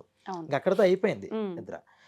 నిద్రలో ఏం జరుగుతుందంటే ఈ సూక్ష్మ శరీరము అనేటటువంటిది ఆయా లోకాలకి వెళ్ళి సంచరించి వస్తూ ఉంటుంది అని కూడా కొంత పురాణ ప్రమాణాలు ఉన్నాయి. అంటే ఈ రోజు తను చేసినటువంటి పుణ్యపాప కర్మలు ఏవైతే ఉన్నాయో ఈ జీవుడు నిద్రిస్తున్నప్పుడు ఇక్కడి నుంచి ఒకసారి సూక్ష్మ శరీరంగా అక్కడికి వెళ్ళి తను చేసినటువంటి డైలీ అకౌంట్ అంతా కూడా చేతులు కట్టుకుని అప్పు చెప్పి వచ్చేస్తట. ఆ విషయం మనకి తెలుసా అంటే మనకు తెలియదు, కానీ జీవుడు చేస్తాడు ఆ పని. ఎక్కడికి వెళ్తాడు అంటే ఆయన ఎక్కడికో ట్రావెల్ చేసుకుంటూ రాకెట్ వెళ్ళంటే పైదాకా వెళ్ళక్కల్లా. అంటే ఆ స్టేట్ భగవంతుడితో, అంటే ఈ చిత్రగుప్తుడు అనేటటువంటి ఆయన దగ్గరికి ఆయనకి ఎలా కనెక్ట్ అవ్వాలో ఆ జీవుడికి తెలుసు. ఆ ఛానల్ నేను మీతో ఫోన్లో మాట్లాడాలి అంటే మీ పక్కకు వచ్చి లేకపోతే మీ ఇంటికి వచ్చి నేను మాట్లాడక్కలేదు, ఇక్కడ కూర్చొని నేను మాట్లాడతా. నాకు ఛానల్ తెలిస్తే, ఇది తెలియకపోతే ఫోన్ నా చేతిలో ఉన్న నాకేం వినిపించట్లేదు పరిగెత్తుకుంటూ మీరు ఎక్కడ ఉన్నారో అక్కడికి వస్తుంటా. అలా జీవుడికి ఆ ఛానల్ తెలుసు కాబట్టి చిత్రగుప్తుడితో కనెక్ట్ అయ్యి పుణ్యపాపాలు చెప్పొస్తూ ఉంటాడు అంటారు. మనమే ఎవరికి వాళ్ళం. ఇది కూడా ఉంది దాంట్లో. ఇలాంటి సమయాల్లో ఏమవుతుందంటే ఖచ్చితంగా ఒక్కసారి ఆ ఛానల్లోకి ప్రవేశించిన తర్వాత అప్పుడప్పుడు డిస్టర్బెన్సెస్ వస్తూ ఉంటాయి. మనకి కేబుల్ టీవీలో రాదు, మనం ఒక ఛానల్ చూస్తుంటే వేరే ఛానల్ వచ్చేస్తుంది. ఎందుకు వచ్చింది అని మీరు ఏ టెక్నాలజీని అడిగినా ఏదో సంథింగ్ ఏదో జరిగిందండి అంటాడు అంతే. అలా కొంత డిస్టర్బెన్స్ వచ్చినప్పుడు ఏమవుతుందంటే ఒక్కసారిగా వెళ్ళి అక్కడ చెప్పుకుని రావాల్సింది అలా మరల్చి గత జన్మల్లోకి కొన్ని వాసనలు వచ్చే అవకాశం ఉంది. కొంతమందికి ఏంటంటే ఇది కళల్లో వచ్చేది. పుట్టుకతోనే పూర్వ ప్రజ్ఞ అంటారు. అంటే గతంలో చాలా ఒక ఏకాగ్రతతో ప్రతి విషయాన్ని మనస్సులో బాగా పెట్టుకుంటే మరణించిన తర్వాత కూడా ఆ జీవికి అదే ఎబిలిటీస్, అదే మెమరీ ఉండిపోతుంది. దానివల్ల మెయిన్ విషయాలు చాలా వరకు అతనికి మెమరీలో ఉండి అది ఇన్ని శిక్ష పుణ్యపాపాలు అనుభవించిన తర్వాత జన్మకి కూడా మళ్ళీ ట్రాన్స్ఫర్ అయ్యే అవకాశం ఉంటుంది. అప్పుడు ఏంటి, పుట్టిన వెంటనే వాళ్ళు మనం కొంతమంది చెప్తూ ఉంటాం, వాళ్ళు పుట్టిన వెంటనే వాళ్ళు చాలా గొప్పగా ప్రవర్తించారు, అవన్నీ చెప్పారు, ఆ ప్లేసెస్ చూపించారు, అక్కడికి వెళ్ళారు, నిజంగా వీళ్ళు చెప్పినట్టే జరిగింది, ఇతనికి ఆ సంబంధంతో లేదు, చిన్న పిల్లాడు చెప్పేది అని. మరి నమ్మాల్సిందే కదా. ఎందుకు ఇలా జరుగుతుంది అంటే అంత మెమరీతో ఉండడం వల్ల పూర్వజన్మలలో ఇది జరుగుతుంటుంది. మీకు ఇంకా విషయం ఏంటంటే ఈ చాలామందికి మీరు ఇప్పుడు మన వీడియో చూస్తున్న వాళ్ళల్లో కూడా చాలా కుటుంబాలలో ఖచ్చితంగా అంటే 100కి 5% కుటుంబాల్లో ఈ అనుభవాలు వాళ్ళ పెద్దవాళ్ళు ఎవరికైనా ఉంటుంది. యమభటుల్ని చూశారు, కల్లో కనిపించారు, కల్లో కాదు డైరెక్ట్గా ఇలా ముందుకు వచ్చినట్టు అనిపించింది అని చెప్పి. అంటే వీళ్ళు ఖచ్చితంగా మరి కనిపిస్తూ ఉంటారు. అంటే వాళ్ళు ఉన్నారు అని వాళ్ళు ఎప్పుడు ఒకడు చెప్తే అబద్ధం, ఇద్దరు చెప్తే అబద్ధం. ఖచ్చితంగా ప్రతి ఇళ్లలోనూ ఎవరో పెద్దవాళ్ళు అరే వాళ్ళు కనిపించారా అని ఆ మర్నాడో లేకపోతే ఆ ముందర రోజో లేకపోతే తర్వాత రోజో ఎవరో పోతారు అక్కడ. ఇది కూడా వాళ్ళ దాంట్లో వాళ్ళు చెప్తారు అనుభవాల్లో. ఇలా యమభటులుని వీళ్ళు ఎలా చూడగలిగారు ఇక్కడి నుంచి అంటే అది కూడా బై మిస్టేక్ జరుగుతుంది. మరి దేవుళ్ళు కదండి అలా దేవుడు కూడా మిస్టేక్ చేస్తాడు. వాళ్ళు హ్మ్. దేవతలు. మనం గుర్తుంచుకోవాల్సింది ఏంటంటే, నీకన్నా కొంచెం ఎబిలిటీ ఉంది హ్మ్. వాళ్ళకి, దేవతలకి. దేవుడు వేరు. ఆయన ఆల్మైటీ. ఆయనకసలు ఇంకా తప్పు, ఒప్పు, హ్మ్. తక్కువ, ఎక్కువ ఏమీ లేవు. ఆ! అది వేరు. ఈ దేవతలు అనేవాళ్ళు ఎవరంటే, మనకన్నా ఎక్కువ జ్ఞానం, మనకన్నా ఎక్కువ ఎబిలిటీస్ ఉన్నవాళ్ళు. హ్మ్. అంత మాత్రాన వాళ్ళు 100 మిస్టర్ పర్ఫెక్ట్స్ అంటే కాదు. అంటే వాళ్ళు ఒకానొక జన్మలో మనలాగా మానవుల్లా పుట్టి మంచి ఖచ్చి కార్యాలు చేయడం వల్ల అలా మారిన వాళ్ళా? అంతే. ఆహా! మీకు ఏ పురాణం ఎత్తినా అదే చెప్పేది. ఓకే. ఇంద్రుడికి ఇంద్ర పదవి ఎలా వచ్చింది? అంటే యజ్ఞాలు చేశాడయ్యా, ఎగ్జాక్ట్. ఇంద్ర పదవి ఎన్ని వచ్చింది. శతయాగాలా ఆ! ఏమో 100 యాగాలు చేస్తే అక్కడికి వచ్చింది. హ్మ్. మరిప్పుడు మనం ఆంజనేయ స్వామిని ఏమంటాం? భవిష్యత్ చతురాన్నాయ నమః అంటాం. అంటే హ్మ్. భవిష్యత్తులో నువ్వు బ్రహ్మవి హ్మ్. అంటాం. హ్మ్. అంటే ఇప్పుడు ఈ యుగంలో ఉన్నటువంటి ఆంజనేయ స్వామి హ్మ్. వచ్చే యుగంలోకి వెళ్ళేటప్పటికి ఆయన బ్రహ్మ పదవిలో కూర్చుంటాడు. ఆ!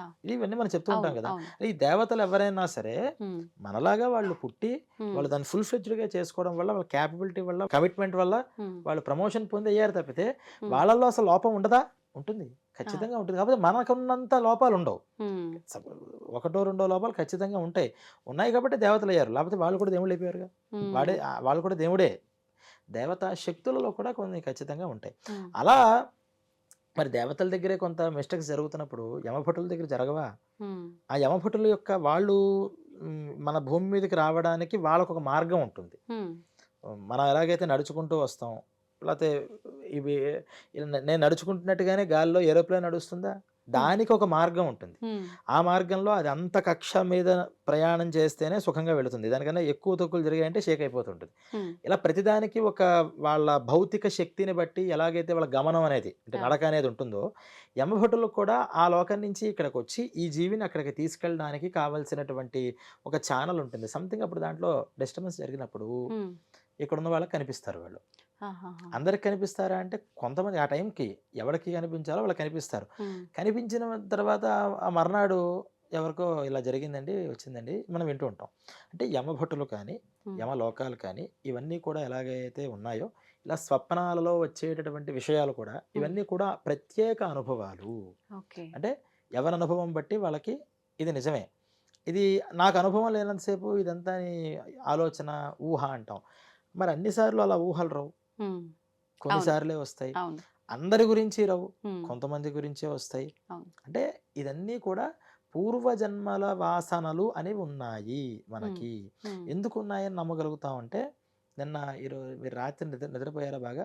హ్మ్. నిద్రపోయారా లేదా? ఆ! నిన్న ఏం జరిగింది? ఈరోజు మర్చిపోయారా? గుర్తుందా? అన్నీ గుర్తుండవు. కొన్ని మర్చిపోతాం. కొన్ని గుర్తుంటాయి. కొన్ని గుర్తుంటాయి. హ్మ్. కానీ అసలు ఒక్కసారి నిద్రపోయి డీప్ స్లీప్‌లోకెళ్ళి బయటకి రావడంతోనే నేను గజినీలాగా మనం మాట్లాడం కదా! మాట్లాడం. అంటే మనకు ఉంటుంది. కొంతమందికేంటి కొంచెం మెమరీ ఉంటుంది హ్మ్. బాగా. పిన్ టు పిన్ చెప్పేస్తారు. ఆ! 10 డేస్, 15 డేస్, 10 1 డేస్ ఇయర్ ఏంటండి. క్రితం ఏం చిన్నప్పటియి గూడా జరిగింది చెప్తుంటారు కొంతమంది. చెప్పేస్తారు పిన్ టు హ్మ్. పిన్. అంటే వాళ్ళకున్న మెమరీ బట్టి వాళ్ళ టైము హ్మ్. మీకు 1 డే మెమరీ ఉంటే, నాకు 10 డేస్ ఉంటే, హ్మ్. ఇంకోళ్ళకి మెయిన్ ఇష్యూసే ప్రతి పిన్ టు పిన్ గుర్తుంచుకుంటారు కొంతమంది. అవును. ఆ అవును. మెమరీ పవర్ మనకే ఇంత తేడాలుంటే, హ్మ్. మరి పూర్వజన్మ వాసనల్ని చూసేంత కేపబిలిటీ ఉన్న మెమరీ ఉంటుందని మనం నమ్మచ్చా? నమ్మకూడదా? నమ్మొచ్చు. చిన్నప్పుడు విషయాల నుంచి ఇప్పటిదాకా చెప్పగలిగే మెమరీ మనకుంది. హ్మ్. దానికన్నా బియాండ్‌కెళితే అంతకు మునుపు ఏం జరిగింది? హ్మ్. ఎక్కడేం జరిగింది? నేను ఏ లోకంలో ఏది అనుభవించాను? ఎక్కడి నుంచి వచ్చాను? అని దాన్ని కూడా గుర్తుంచుకునేంత మెమరీ పవర్ గనక ఉంటే, హ్మ్. అంటే మెమరీ అనేది బా ఫిజికల్‌గా ఉన్నది కాదు. హ్మ్. అది మన సంప్రదాయం చెప్పేది. అవును. బ్రెయిన్‌లో మెమరీ ఉంటుంది. ఆ బ్రెయిన్ ద్వారానే ఇది జరుగుతుంది అని చెప్పదు. హ్మ్. బ్రెయిన్‌లో మెమరీ వాస్తవంగా జీవికి ఉన్న మెమరీ ఇక్కడ భాసిస్తూ ఉంటుంది. అంటే ఆ! మనకి కనిపిస్తూ ఉంటుంది ఈ బ్రెయిన్ ద్వారా. హ్మ్. అంత మాత్రాన బ్రెయిన్ డెడ్ అయిపోయినంత మాత్రాన తనలో ఉన్న మెమరీ లేనట్టు కాదు. హ్మ్. యాక్టివ్‌నెస్ అవ్వదు. అంటే ఓకే. మెమరీ ఉంటుంది కానీ అది యాక్టివ్ అవ్వదు. అంటే హ్మ్. కరెంట్ అనేది మెమరీ అనుకుంటే, లైట్ అనేది బ్రెయిను. హ్మ్. లైట్ ఊరికే ఉంటే మనకి వెలుతురునిస్తుందా? ఈ మెమరీ ఉండాలి. హ్మ్. కానీ లైట్ తీసేసాం. కరెంట్ ఉందా? లేదా? హ్మ్. ఉంది. ఈ లైట్ అనేది ఎలాగైతే కరెంట్‌ని మనకి కనిపించడానికి ఉపయుక్తం అవుతుందో, అవును. అలాగే మెమరీ అనేది ఈ హ్మ్. బ్రెయిన్ మనకి కనిపించడానికి ఉపయుక్తం అవుతుంది ఆ! అని చెప్పారు. ఓకే. అయితే ఇప్పుడు మనం చేసుకున్న కర్మలను బట్టే, గత జన్మలో చేసిన పనులను బట్టే ఇంకొక జన్మ తీసుకుంటున్నాం. అది ఏ రూపంలో అయినా తీసుకోవచ్చు, మానవ రూపంలో అయినా తీసుకోవచ్చు. ఎంత సమయం పడుతుంది ఏంటి మనకు తెలీదు. అయితే ఈ తీసుకునే ప్రాసెస్‌లో మనం స్వర్గానికైనా ఎళ్ళొచ్చు, నరకానికైనా ఎళ్ళొచ్చు. ఇప్పుడు ఆల్రెడీ ఇక్కడ కొన్ని కర్మలు మనం చేసిన తప్పుకు సంబంధించి ఏదో దానాలు ధర్మాలు చేసి కొంచెం అందులోంచి తగ్గించుకునే ప్రయత్నం చేస్తాం. మిగిలిన దాంట్లో నేను కొంచెం పుణ్యం చేశా, కొంచెం పాపం చేశా. మరి ఇప్పుడు నేను స్వర్గానికి వెళ్తానా, నరకానికి వెళ్తానా రెండిట్లో? అదే మన డెసిషన్ బట్టి ఉంటుంది. హ్మ్. అంటే మన డెసిషన్ అంటే మన బిహేవియర్ బట్టి. హ్మ్. ఇక్కడ నీకు ఒక ఆప్షన్ ఇచ్చాడు. అంటే క్లారిటీగా మాట్లాడుకుంటే నీ దగ్గర ఒక రూమ్ నిండా పాపం, హ్మ్. ఒక రూమ్ నిండా పుణ్యం, ఇదంతా అనుభవించాలి హ్మ్. మనం. యాహ్! భగవంతుడు అనే ఆయన ఇక్కడ కూర్చున్నాడు. హ్మ్. ఆయన ఏం చేశాడంటే, అరే నువ్వు అంత అనుభవించాలి, హ్మ్. ఇంత అనుభవించాలంటే నువ్వు డైరెక్ట్గా అసలు అన్ని కష్టాలు అనుభవిస్తావా, హ్మ్. అన్ని సుఖాలు అనుభవిస్తావా? హ్మ్. జనరల్గా ఏమంటారు అందరూ, నాకు సుఖాలు అనుభవించేస్తానండి వరుసగా. అంతే. కానీ సుఖాలన్నీ అనుభవించిన తర్వాత కష్టాలంటే చాలా ఇబ్బంది అయిపోతుంది. హ్మ్. అలా కాదని కష్టాలంటే చెప్పినంత సులువు కాదుగా. అవును. ఒక్కరోజు ఒక నొప్పి వస్తేనే తట్టుకోలేం. బ్రతికిన 80 సంవత్సరాలు ఏదో ఒక నష్టము, కష్టము అని ఒక క్షణం కూడా మనం వదలపెట్టకుండా మనల్ని ఎవరో ఒకళ్ళు పొడుస్తూ ఉంటే అవును. తట్టుకోగలమా? అస్సలు. నా వల్ల కాదండి. 2 మిక్స్ చేసి హ్మ్. కొంచెం సుఖం రావాలి. ఆ సుఖం బావుంది అని కొంచెం దుఃఖం. ఈ సుఖం అనుభవం కొంత ఉంటుంది కదా! ఆ! ఈ దుఃఖం వెంటనే మనకి ఎఫెక్ట్ ఇవ్వదు. ఓకే. భగవంతుడు ఎంత కరుణామయుడో చూడండి. అవును. అవును. సుఖం అంటే ఒకరోజు గంట సేపు హాయిగా నిద్రపోయి ఏసీలో వచ్చాడు బయటికి. హ్మ్. ఎండలోకి వచ్చిన వెంటనే, వెంటనే ఎండ అనేది ఎఫెక్ట్ ఇవ్వదు. అప్పటిదాకా పడుకున్న కొంచెం శ్రమ, ఆహ్, నిద్రపోయినటువంటి సుఖం ఒక 5 మినిట్సో, 10 మినిట్సో వాడికి ఎంజాయ్ చేస్తూ అప్పుడు అసలైన ఎండ బాధను స్టార్ట్ చేసుకుంటాడు. ఆ! ఆ! అలవాటు అంటే పడిపోతూ ఈ ఉంటుంది సుఖం గంట మెల్లిగా. సేపు పడ్డాడు కాబట్టి. హ్మ్. అంతసేపు దుఃఖంలో ఉన్నాడు. వెంటనే సుఖం రాదు. హ్మ్. ఏసీ దగ్గరకు వచ్చిన వెంటనే హమ్మయ్య! అనుకోడు. ఆ! కొంచెం బావున్నా అతను ఏసీకి సెట్ అవ్వడానికి కావాల్సిన టైం ఒక 10 మినిట్సో, 15 మినిట్సో పడుతుంది. అంతే. అంటే సుఖానికి, దుఃఖానికి కలయిక అంటారు దీన్ని. హ్మ్. హ్మ్. అంటే సుఖము, దుఃఖం కలయిక లేకుండా ఒక్క డైరెక్ట్ సుఖం గాని, డైరెక్ట్ కష్టం గాని అనుభవించలేం. హ్మ్. అందుకని భగవంతుడు ఏం చేశాడంటే సుఖ దుఃఖాలు 2 కలుపుకుంటూ హ్మ్. అది కొంచెం, ఇది కొంచెం అనుభవించమ్మా నువ్వు. హ్మ్. నీకు ఈ లైఫ్‌లోకి పంపిస్తున్నాను నేను. నువ్వు వెళ్ళు అక్కడికి. హ్మ్. మరి నేనేం చేయాలండి? ఇంత అనుభవించలేను కదా! నీకొక ఆప్షన్ ఉంది. ఆ! నువ్వు అక్కడికి వెళ్ళి హ్మ్. నీకున్న ఆ పుణ్య పాపాలు అవకొట్టేయి. ఆ! నీ బ్యాగ్ అయిపోయిందనుకో, ఇంకా పంపిస్తా ఇక్కడి నుంచి. హ్మ్. ఇంకా అయిపోయిందనుకో, ఇంకా పంపిస్తా. ఆ! నువ్వు మళ్ళీ నా దగ్గరికి వచ్చే లోపల ఎంత అవకొడతావో అంత అవకొట్టేసుకో. హ్మ్. నువ్వు గనక ఇంకా కమిట్మెంట్‌తో చేస్తే హ్మ్. మొత్తం 2 రూమ్స్ ఖాళీ అయిపోతాయి. హ్మ్. ఎప్పుడైతే 2 రూమ్స్ ఖాళీ అయిపోయాయో నేను మళ్ళీ ఇంకెక్కడికి పంపించను. నా హ్మ్. దగ్గరే ఉంచేసుకుంటా. ఇది మోక్షమా మోక్షం. ఇది? అదే మోక్షం. ఓకే. ఈ 2 రూమ్స్ ఖాళీ అయిపోవాలి. ఆ! నేను పాపాల వైపు పోగొడతాను, నాకు పుణ్యం పెంచుకుంటూ పోతానంటే మళ్ళీ పుణ్యం కోసం అనుభవించాలి. ఆ! మళ్ళీ పుణ్యం కోసం అనుభవించేటప్పుడు మళ్ళీ ఏవో పాపాలు చేస్తే మళ్ళీ ఈ బ్యాక్ పెరుగుతుంటుంది. ఈ హ్మ్. 2 అకౌంట్స్ నిల్ బ్యాలెన్స్ చేసేస్తే హ్మ్. నీకు ఇంకా అకౌంటే లేదు కాబట్టి అకౌంట్ హోల్డర్‌గా నేను తీసేసి హ్మ్. నా దగ్గర పెట్టుకుంటాను నాన్న అని హ్మ్. పంపిస్తాడు. మనం ఏం చేస్తాం? అసలు భగవంతుడు చెప్పింది ఏంటి? ఆ 2 క్లియర్ చేయాలి. 2 ఎలా క్లియర్ చేయాలండి? హ్మ్. అనుభవించు. అందుకనేగా ఇచ్చింది. నువ్వు బ్యాగ్‌లో నీ బాడీకి నీకు ఇన్ని రోగాలు రావాలి, ఇన్ని కష్టాలు రావాలి, ఇన్ని అవమానాలు రావాలి, హ్మ్. నీకు ఇన్ని సుఖాలు రావాలి, ఇన్ని ప్రమోషన్స్ రావాలి, ఇంత ఆనందం కలగాలి, ఇంత పేరు రావాలి. పెట్టేసాం. అదంతా అనుభవించుకుంటూ పో. హ్మ్. కానీ నా వల్ల కాదు. నువ్వు ఇచ్చిన మనం ఇక్కడేమో భగవంతుడికి ప్రామిస్ చేసేదేంటి? మొత్తం అక్కడ కూడా నేను ఆ! అనుభవించేస్తాను. రూమ్ అంతా అవకొట్టేస్తానంటాం. కిందకెళ్ళిన తర్వాత ఏమంటామంటే లేదు, లేదు, లేదు. యాడ్ చేస్తా ఉంటా. పుణ్యం అలాగే ఉండాలి. ఇది కొంచెం బావుంది నాకు. హ్మ్. పాపం అనేది ఏదైతే ఉందో అది ఎలా పోతుంటే బావుంటుంది. తొందరగా హ్మ్. ఎలా పోగొట్టుకుందాం. అంటే నేను చెప్పేది ఎవరి గురించి? సాధకుల గురించి. ఓహ్! పాపాత్ముల గురించి కాదు. పుణ్యాత్ముల గురించి. ఆ! అందుకని నా పుణ్యం అలా ఉంచి ఫస్ట్ పాపాన్ని పోగొట్టుకునే మార్గం చూద్దామని చాలామంది ఏం చేస్తారు? పాపాన్ని పోగొట్టుకోవడానికి ఎన్నో దానాలు, ధర్మాలు, గుళ్ళు, గోపురాలు, నదీ తీర్థాలు, తీర్థయాత్రలు, క్షేత్రయాత్రలు అన్నీ హ్మ్. చేసి హ్మ్. ఆ పాపాన్ని కడుక్కుంటుంటారు. ఇక్కడ క్లియర్ అవుతూ ఉంటుంది, వస్తూ ఉంటుంది. క్లియర్ అవుతూ ఉంటుంది, వస్తూ ఉంటుంది. కొన్ని పుణ్యకర్మలు ఏంటంటే పాపాన్ని పోగొడతాయి, పుణ్యాన్ని కూడా పెంచుతూ ఉంటాయి. హ్మ్. కొన్ని కర్మలు ఓన్లీ పాపాన్ని మాత్రమే పోగొడతాయి. పోగొడతాయి. హ్మ్.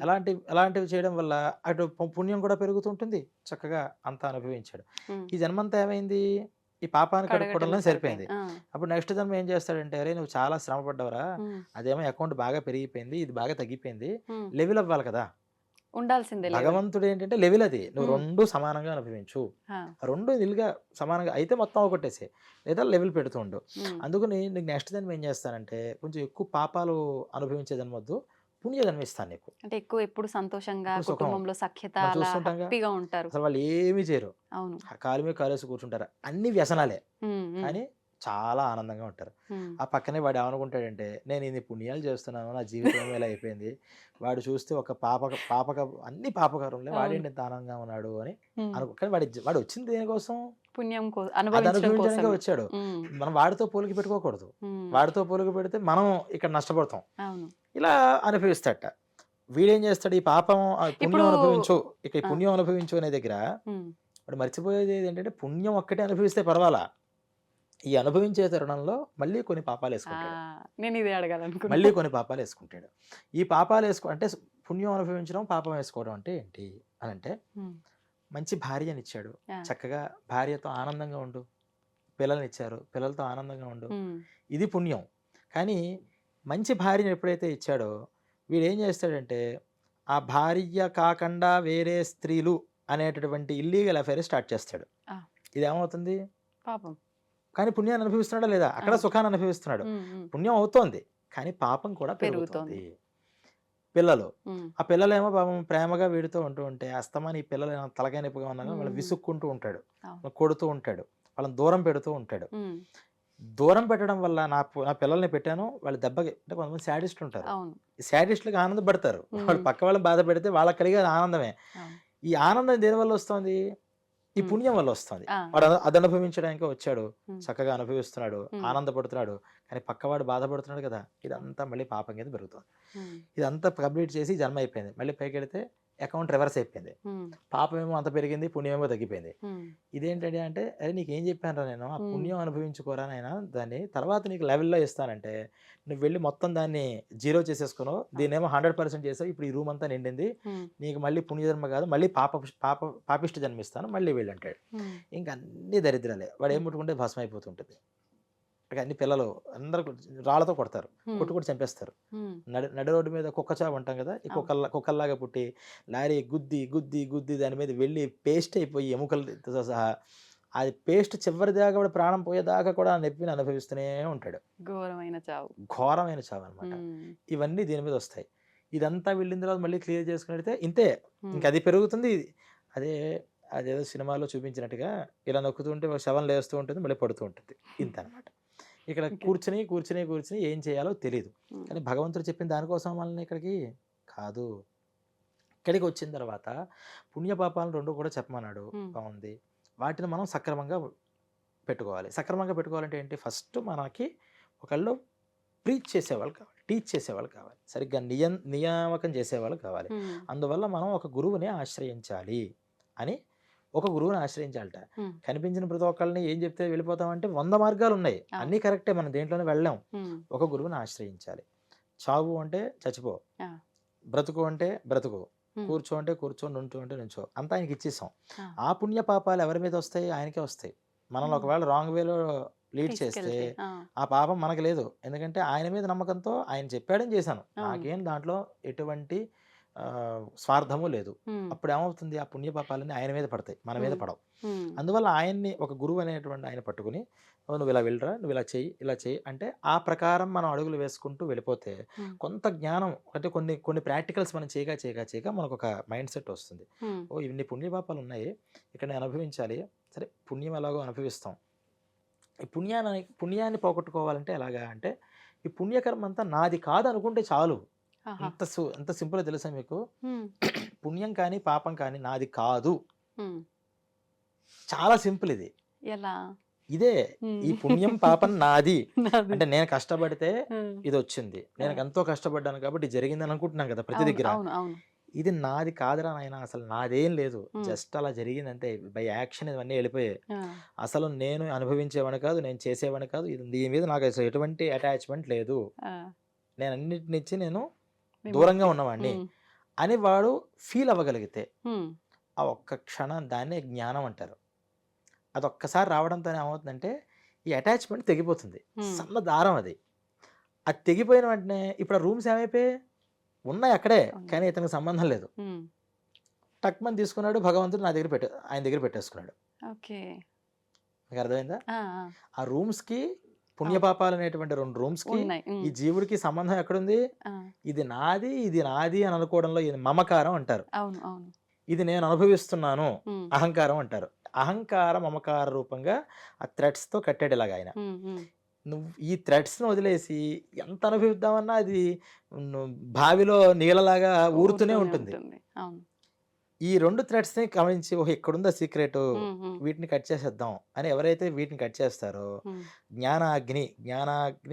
జ్ఞానాగ్నో దగ్ధకర్మాణి అని ఈ 2 ఏమవుతాయంటే ఈ 2 లింక్స్ లేనప్పుడు వాటితో ఈ జీవుడికి సంబంధమే లేదు కదా. అంటే 2 రకాలు. ఒకటి అవన్నీ అనుభవించి జీరో బ్యాలెన్స్ చేసుకుని భగవంతుడి దగ్గరికి వెళ్ళిపోవడం ఒక పద్ధతి. రెండోది వాటితో మనకున్న లింక్‌ని కట్ చేసుకుంటే సరిపోతుంది కదా. అది అసలు ఎవరి వల్ల కాదు. మొత్తం జీరో అనేది ఎవ్వరి వల్ల కాదు. ఏం చేయాలి?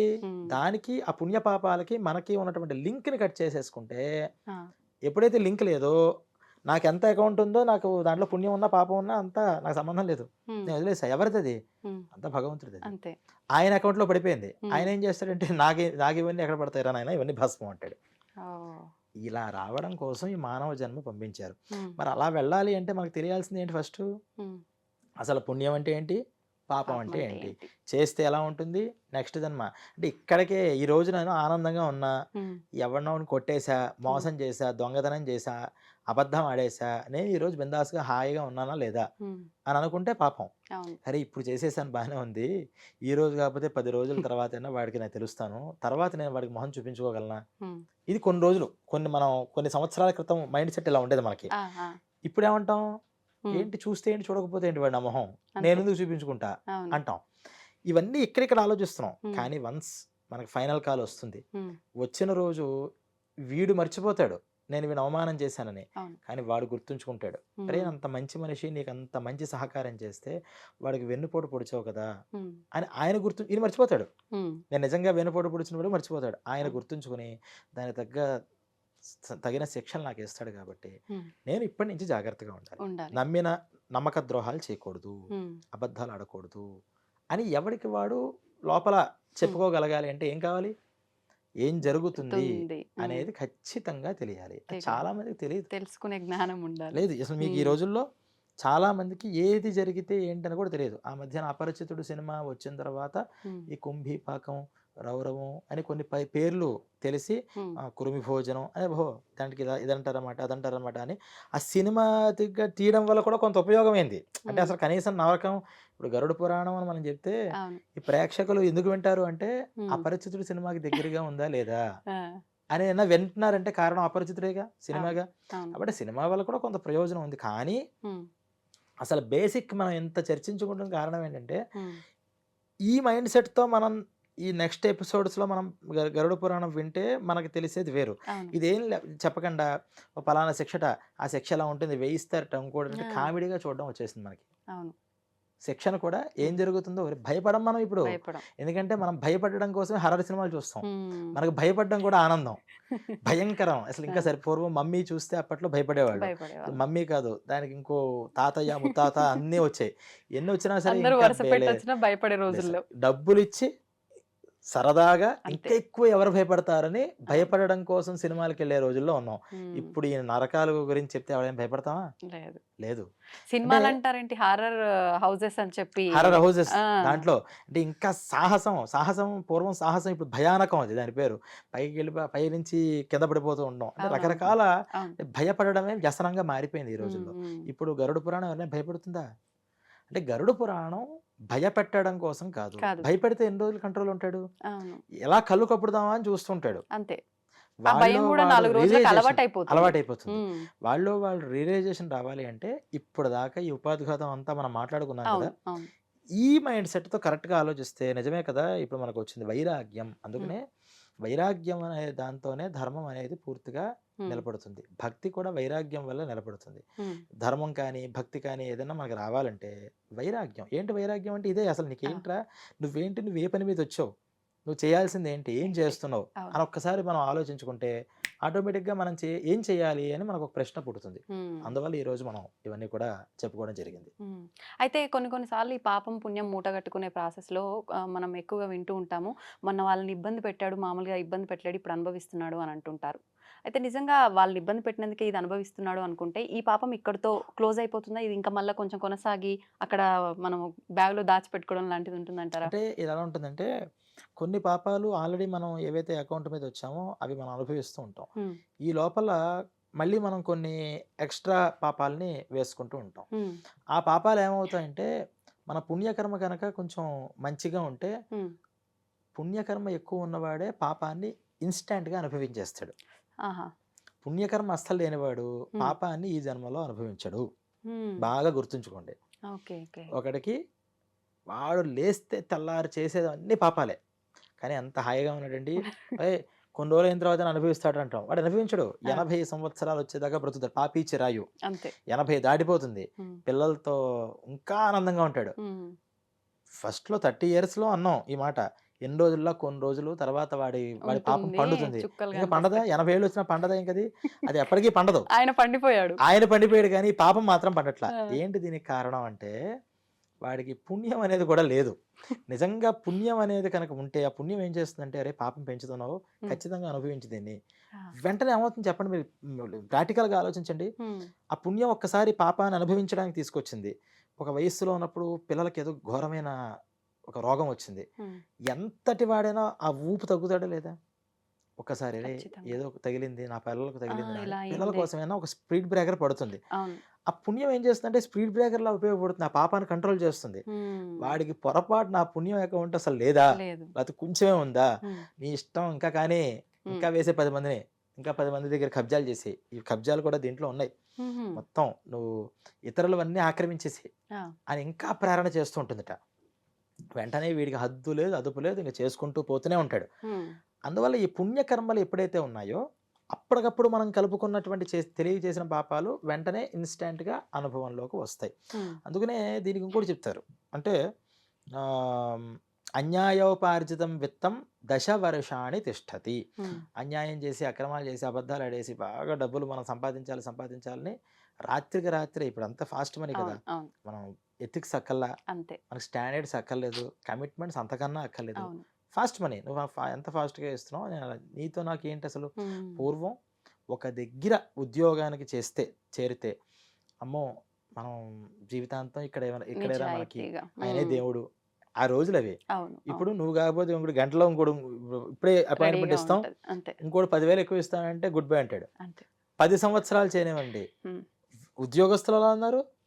మరి ఇచ్చిన వాళ్ళు అలాగే ఇచ్చేవాళ్ళు అలాగే ఉన్నారు. ఉన్నారు. అయ్యో! 10 సంవత్సరాల నుంచి మన దగ్గర చేశాడే, అవును. ఏడాది నుంచి మన దగ్గర చేశాడే హ్మ్. అని కుటుంబంతో రిలేషన్ ఏర్పడేది. అవును. వాళ్ళ కుటుంబం ఏంటి? వాళ్ళ పరిస్థితి ఏంటి? ఈరోజు ఎందుకు? నువ్వు 10 ఏళ్ళు చెయ్యి. హ్మ్. నాకు నీకన్నా బెటర్ వాడు తక్కువగా వస్తున్నాడు అంతే. వెళ్ళిపో. నాకేం అవసరం అండి. నేను నాకేంటి అవసరం? కష్టపడుతున్నా. నాకు డబ్బులు గావాలి. నీతో రిలేషన్ నాకేం పని? అలా దేనికి దానికి తీసేస్తున్నారు. ఆ! అంటే డబ్బులు ఇచ్చేవాడికి, డబ్బులు పుచ్చుకునేవాడికి కూడా రిలేషన్ అనేటువంటిది లేదు. కేవలం కమర్షియల్. అవును. ఈ భౌతికమైనటువంటి ఈ ప్రపంచంలో ఏవి మనం మాట్లాడుకుంటున్నటువంటి ఈ ప్రపంచంలో హ్మ్. మరి ఎథిక్స్ దేనివల్ల వస్తాయి? హ్మ్. కర్మాచరణ వల్ల వస్తాయి. హ్మ్. ఈ పురాణ శ్రవణం వల్ల వస్తూ ఉంటాయి. హ్మ్. అందువల్ల ఈ రోజుల్లో మనం ఖచ్చితంగా ఈ గరుడ పురాణం అలాంటి పురాణాలు అంటే ఏ పురాణమైనా తెలుసుకోవాలి కానీ గరుడ పురాణం కొంచెం ఇంట్రెస్టింగ్‌గా ఉంటుంది. అవును. అంటే మన ఫ్యూచర్ ఫాస్ట్ ఫార్వర్డ్ చేస్తే హ్మ్. అక్కడ ఏంటి మనకు కనిపించామనుకోండి హ్మ్. ఖచ్చితంగా ఇప్పుడు అలర్ట్ అయిపోతాం అవును. అనే విధానంగా చెప్పడానికి హ్మ్. ఉపయోగపడుతూ ఉంటుంది. అంతే ప్రమాదం జరిగేది గనక మనకు ముందే తెలిస్తే జాగ్రత్త పడడానికి అంతే అవకాశం ఉంటుందన్నట్టు. అంతే. హ్మ్. జస్ట్ లైక్ ఆహ్, ఒక స్పీడ్ బ్రేకర్ ముందర ఉంది. అవును. జాగ్రత్తగా వెళ్ళండి అని హ్మ్. రాసినట్టు హ్మ్. ఈ పని చేస్తే ఇది ఉంటుంది. నేను కంట్రోల్ చేయగలను స్పీడ్ బ్రేకర్‌ని కూడా అనుకున్నవాడే బోల్తా కొడుతూ ఉంటాడు. కొడతారు. అవును. తెలిసి కూడా తప్పు చేస్తే ఖచ్చితంగా ఆ నరక హ్మ్. కూపంలోకి వెళ్ళి పడాలి. హ్మ్. కూపం అన్నారు. బావి దాని నుంచి రాలేరట. ఆ! ఇక్కడి నుంచి ఆ ప్రయాణం అంతా బయలుదేరి వెళుతూ ఉంటుంది. హ్మ్. ఇదంతా గరుడక పురాణం గురించి అసలు మన మైండ్ సెట్ సరిగ్గా ఉంటే ఉండాలి. అది సరిగ్గా అర్థమవుతుంది. లేకపోతే ఏమవుతుందంటే ఇది కూడా ఎంటర్‌టైన్‌మెంట్ అవుతుంది. అంతే. ఓహో! ఆ కష్టాలొస్తాయట, ఈ కష్టాలొస్తాయట అని చెప్తూ ఉంటాం. మళ్ళీ అదే పని చేస్తూ ఉంటాం. అవును. అవును. దానివల్ల ఉపయోగం ఉంది మనం తెలుసుకునే పురాణాన్ని. హ్మ్. దానివల్ల ఇంకా పాపం ఏంటంటే, ఇందాక మనం ఫస్ట్ మీరడిగారు. తెలియక చేస్తే ఏంటి? తెలిసి చేస్తే. హ్మ్. అప్పటిదాకా తెలియక చేశాడు. అంటే ఆ! గరుడ పురాణంలో ఇది చెప్పారు. ఈ పాపం అనమాట తెలీదు. కానీ ఇప్పుడు ఎంటర్‌టైన్‌మెంట్ కోసం తెలుసుకుని మళ్ళీ హ్మ్. ఆ పాపం చేస్తే ఇప్పుడు డబుల్ పాపం వస్తుంటుంది. అందుకని కామెడీగా వినకుండా సీరియస్‌గా మనం తెలుసుకోవాలి అంటే తెలుసుకోవాలి. ఈ ఇంట్రడక్షన్‌ని బాగా ఈ మైండ్ సెట్‌తో మనం అవును. ఎందుకు తెలుసుకోవాలి? ఇక్కడికి మనకి వచ్చిన పని ఏంటి, ఏ పని మీద మనకు వచ్చాడు, 2 రూమ్స్ అంత ఉంది నాకు బర్డెన్, చాలా వర్క్ నేను కంప్లీట్ చేయాలి. మీరు ఒక రోజు మీకు ఎంత వర్క్ ఉందంటే, ఇన్ని ఫైల్స్, కంప్యూటర్స్, ఈ వీడియోస్ ఇన్ని ఉన్నాయంటే అవును. మీరు ఎంత టెన్షన్ ఫీల్ అవుతారు. ఉమ్. దీన్ని ఎలా ఫస్ట్ క్లియర్ క్లియర్ చేసుకోవాలని. చేయాలి అని. అంతే చెప్తే అంత ఉంటాయిలే ఉండేవి అని కూర్చుని అసుగు కొడుతూ కూర్చోరుగా. పెరుగుతూనే ఉంటుంది అలా ఉంటే. అందుకని మనం ఎంత దాని మీద వచ్చాం, మనం చేయాల్సిన కర్తవ్య కర్మలు టకటక చకటక చేసేసుకుని ఇవన్నీ క్లియర్ చేసేసుకుంటే అయిపోతుంది అని అనకుండా పక్కవాడి గురించి, వాడి గురించి, వీడి గురించి అక్కర్లేని మాటలు, లేనిపోని నిందలు, అయితే ప్రాపగాండా స్టార్ట్ చేయడం, ఇవన్నీ ఎప్పుడు చేస్తామంటే ఆఫీస్ వర్క్ పీక లోతుల్లో ఉన్నప్పుడు అంతా వదిలిపెట్టేసి చిట్ చాట్ చేస్తున్నటువంటి ఎంప్లాయీ ఎంత నెగ్లిజెన్సీ ఉంటుందో, మనం కూడా మనం వచ్చిన పని చూసుకోకుండా వాళ్ళ గురించి వీళ్ళ గురించి ఈర్ష్య పడుతూ, అసూయ పడుతూ, ఇంకోళ్ళని నాశనం చేయాలి, ఇంకోళ్ళని పాడు చేయాలని చూస్తే మన బ్రతుకే నాశనం అయిపోతుంది అనేది మనం గమనించాలి. దీని నుంచి దేంట్లో తలదూర్చకూడదు. మన పని ఏదో మనం చూసుకున్నామా, మనం వీరైతే మనం ఏదైనా ఉపకారం చేయాలి తప్పితే. అందుకని మీకు అష్టాదశ పురాణాలు రాసేసిన తర్వాత ఇది రాసేవయ్యా బాగుంది, ఇన్ని బుక్స్ ఎవరు చదువుతారు, వ్యాస మహర్షిని అడిగారట ఈ ఋషులందరూ. ఇవన్నీ చదవాలన్నా ఓపిక ఉండాలి కదా, అసలు నువ్వేం రాసావు అన్నారట. అయ్యో నేను చాలా రాశాను స్టార్ట్ చేసేట మళ్ళీ ఆయన. అసలు అంత నువ్వు మళ్ళీ మళ్ళీ మళ్ళీ ఇంకో ఏం రాశానో చెప్పడానికి ఇంకో పురాణం చెప్తావు, మళ్ళీ మాకు అంత ఓపిక లేదు, ఒకే ఒక్క శ్లోకంలో చెప్పు, నువ్వు ఇప్పటిదాకా ఏం చెప్పావు దీనికంతే అంటే ఒకే ఒక్క శ్లోకంలో చెప్పంటే, ఒక్క శ్లోకం కూడా దేనికి, నేను హాఫ్ శ్లోకంలో చెప్తాను అన్నట్టు అని శ్లోకం స్టార్ట్ చేసేట ఆయన. శ్లోకార్థేన ప్రవక్ష్యామి యదుక్తం గ్రంథకోటిభి, నాట్ ఓన్లీ బై పురాణాస్. ఇప్పటిదాకా ఎన్ని గ్రంథాలు అయితే ఉన్నాయో, ఈ కోటాను కోట్ల గ్రంథాలు చెప్పింది ఒకటే స్టేట్మెంట్ అని ఆల్రెడీ ఒక శ్లోకం సగం చెప్పేశాడు. శ్లోకార్థేన ప్రవక్ష్యామి యదుక్తం గ్రంథకోటిభి, ఆల్రెడీ హాఫ్ శ్లోకం అయిపోయింది. నెక్స్ట్ లైన్లోనే ఉంది, పరోపకార పుణ్యాయ పాపాయ పరపీడనం. ఇదేరా బాబు అన్ని గ్రంథాలు మొత్తుకుంటుంది, నీకు పుణ్యం కావాలా ఇంకోటికి ఉపకారం చెయ్యి, పాపం కావాలా ఇంకోని హింసించు, ఇంకోనికి ఇబ్బంది పెట్టు. కాబట్టి నాకు పుణ్యం కావాలండి ఉపకారం చేస్తుండు, పాపం కావాలండి హింసిస్తూ ఉండు, పాపం అక్కర్లేదండి రివర్స్ చేసుకో, పుణ్యం చేస్తూ ఉండు, ఎవరిని హింసించకు. ఈ 2 స్టేట్మెంట్లు నీకు అర్థం అవ్వడం కోసం రకరకాల పురాణాలు, రకరకాల వేదాంతాలు, వేదాలని ఇంకోటి నేను చెప్పాం. కాబట్టి ఈ 2 మరి చెప్తే మరి ఎంత చిన్న విషయమే. ఇంకోటి ఉపకారం చేస్తే పుణ్యంట, ఇంకోటికి అపకారం చేస్తే పాపంట. చెప్పడానికి ఎంత సింపుల్ గా ఉంది. అంటే ఎలాగ పాపం అంటే, అపకారం అంటే, నేను పొరపాటున నేనేదో క్యాజువల్ గా ఎక్కిరించా, సరదాగా అన్నా, నా దృష్టిలో ఎక్కిరింపు కూడా కాదు, మిమ్మల్ని ఏదో సరదాగా అన్నా, కానీ మీరు చాలా హర్ట్ అయ్యారు. నా ఇంటెన్షన్ ఏంటి, ఏదో తమాషాకి, కానీ మీరు బాధపడ్డారు లేదా, పడ్డాను. నేను అలా ఉండకూడదు, నేను ఆలోచించాలి, నేను ఈ మాట అంటే అవతల వాళ్ళు ఎలా రియాక్ట్ అవుతారు అని ఆలోచించి అంత ఒళ్ళు దగ్గర పెట్టుకుని మాట్లాడాలి. ఇది అంత కష్టమైన పని. చాలా అవతల మైండ్ సెట్ ని అర్థం చేసుకోవాలి. నాకు అంత చేత కాలేదు, నువ్వు మౌనంగా ఉంటారు అన్నారు. నీకు చేత కాలేదు, సైలెంట్ గా ఉండు. నేను వచ్చి అడిగారు, చెప్పు, కామ్ గోయింగ్గా వెళ్ళిపో. ఆ కామ్ గోయింగ్గా వెళితే ఇక్కడ బ్రతకలేమండి. ఈ బ్రతుకు కోసం పెట్టుకుంటే నీ బ్రతుకు నాశనం అయిపోతుంది. ఫస్ట్ నువ్వు కామ్ గోయింగ్గా వెళితే ఎందుకు బ్రతకలేము అనుకుంటున్నావు అంటే, ఇలా ఉండడం ఇష్టం మనకి. ఎవరు ఎలా బాధపడినా పర్వాలా, మన యాక్షన్స్ వల్ల, మన మాటల వల్ల, మన మనోభావాల వల్ల ఎలా బాధపడినా మనకు అక్కర్లేదు, సంబంధమే లేదు. అంటే పాపాయ పరపీడనం అన్నారు కదా, పీడ అంటే ఏంటి, హర్ట్. వాడు ఏ రకంగా హర్ట్ అయినా నీకు వెంటనే పాపం వచ్చేస్తుంది. అది రాకుండా ఉండడం చాలా కష్టం, స్టేట్మెంట్ ఇచ్చేదంత సులువు కాదు. మన జీవితం అంతా ఈ పరోపకారం చేస్తూ ఇంకోళ్ళు ఎవరిని హర్ట్ చేయకుండా ఉండడానికి మనం సాధిస్తే, ఇప్పుడు మనం స్టార్ట్ చేస్తే ఖచ్చితంగా ఒక ద్విపుష్కరం అంటే 24 years పడుతుంది. మన లైఫ్ స్టైల్లో ఎవరిని హింసించకుండా వీలైనంత ఉపకారం మాత్రమే మనం చేయాలి అంటే పర్ఫెక్ట్గా 24 years ఇదే పని మీద మనం సాధన చేస్తే, సాధన అంటే ఏంటి, రోజు మనం ఏ రోజుకి ఆ రోజు ఈరోజు తప్పు చేశాను, నేను కొంచెం జాగ్రత్తగా ఉండాల్సింది అంటే ఏ రోజుకి ఆ రోజు వాడు మలుచుకుంటూ వెళితే 24 years పడుతుంది. ఎప్పుడైతే అది పట్టిందో, అందుకనే ప్రతి సాధనకి మరి దానికి ఏంటి, అందుకనే ఎన్ని గ్రంథాలు చెప్పింది, భాగవతాలు చెప్పి, మంత్రాలు చేయి, పూజలు చేయి, ఏది చేస్తున్నా సరే మన వల్ల ఎవరికి లోక సమస్త సుఖినో భవంతు, లోకం అందరూ బాగుండాలి బాగుండాలి బాగుండాలి, ఈ బాగుండాలి బాగుండాలి బాగుండాలి అని జపం చేసి కనీసం ఎంతైనా సరే నీ మనసులో పడుతుందేమో అని ఇలా చూపించారు. లేదు, నువ్వు నదీ స్నానాలు చేయి, అక్కడ చేయడం వల్ల అరే ఎన్నో పాపాలు చేశాను రా, ఈ జన్మలోనే జాగ్రత్తగా ఉండాలి అనే జాగ్రత్త వస్తుందేమో అని అన్ని చెప్పారు. అంటే అవన్నీ మనకు ఉపయోగం అవుతూ ఉంటాయి, ఈ నదీ స్నానాలు కానీ ఇవి కానీ. ఇన్ని రకాల మార్గాలు, కోటాను కోట్ల గ్రంథ మార్గాలన్నీ చెప్తుంది ఏంటంటే ఇంకోడికి నువ్వు హర్ట్ చేయకు, చెయ్యకు. వీలైనంత వరకు నువ్వు హెల్ప్ చేయి. ఉమ్. దీన్ని సింపుల్గా చెప్పేస్తామంటే అర్థమైపోతుందండి. అసలు మరి అర్థం. మిగతా దేశాలు, మిగతా మతాలు ఇవన్నీ చెప్తున్న విషయం ఏంటంటే ఉమ్. ఇదే మాట. మీకు ఏ మతాలు చెప్పినా ఇదే చెప్తాయి. ఉమ్. కానీ హిందూ సంస్కృతి గొప్పతనం ఏంటంటే ఇది ఎన్ని రకాల మైండ్ సెట్ ఉన్న మనుషులకే ఎలా ఎలా చెప్పాలి అని అన్ని రకాల మార్గాలు చెప్పేసాయి. ఉమ్. జనరలైజ్ చేసి చెప్పాయి కొన్ని గ్రంథాలు. అవును. జనరల్గా ఇలా ఉండాలి అంతే. ఆ. అది అందరికీ ఎలా ఎప్లికబుల్ అవుతుంది? కాదు, దాన్ని అందరూ అర్థం చేసుకోలేరు. చేసుకోలేదు. ఇది మన స్థాయి వరకు తీసుకొచ్చేసాయి ఈ ఉమ్. పురాణాలు, ఉమ్. ఈ ఆచారాలు, ఈ ధర్మాలు అన్నీ. ఉమ్. దాంట్లో కూడా మళ్ళీ మనం పొల్యూట్ చేసేస్తాం కదా వెంటనే. అంతే. అది ఒక గ్రంథం వచ్చిందంటే దాని వెంటనే మనం పొల్యూట్ చేసేస్తాం. ఒక ఆచారం వచ్చిందంటే పొల్యూట్ చేసేస్తాం. పొల్యూషన్స్ మన వల్ల జరిగాయి కానీ శాస్త్రాల వల్ల కాదు. పురాణాలు రచించినటువంటి వ్యాస మహర్షి ఏమీ పొల్యూషన్ చేయలే. అవును. దాన్ని ఆచరించిన మన పెద్దవాళ్ళు పొల్యూషన్ చేయలే. ఉమ్. మన మైండ్ సెట్ వల్ల కొన్ని కొన్ని పొల్యూషన్స్ మనుష్యులు చేసి చేసి దాన్ని తప్పుని ఎవరికి ఆపాదిస్తారు? పక్కన గ్రంథానికి వాళ్ళ ఆపాదిస్తారు. గ్రంథానికి మీ పక్కన వాళ్ళ- పురాణాలను ఇలాగే చెప్పారండి, మీ గ్రంథాలను ఇలాగే చెప్పారు. ఉమ్. పురాణం ఎప్పుడూ తప్పు చెప్పదు.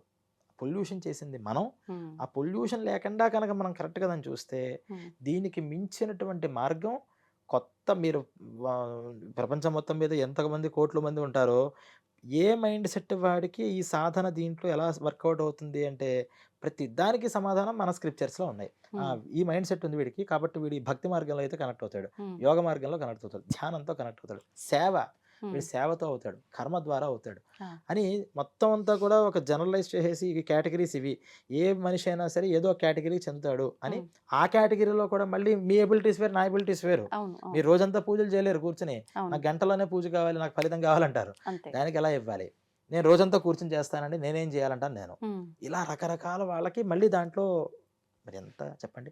ఇది ఒకళ్ళు చేసిన శ్రమ పోనీ ఎవరు ఒక ఆయన నా వెనకాలే రండి అని చెప్పాడా? రాలా.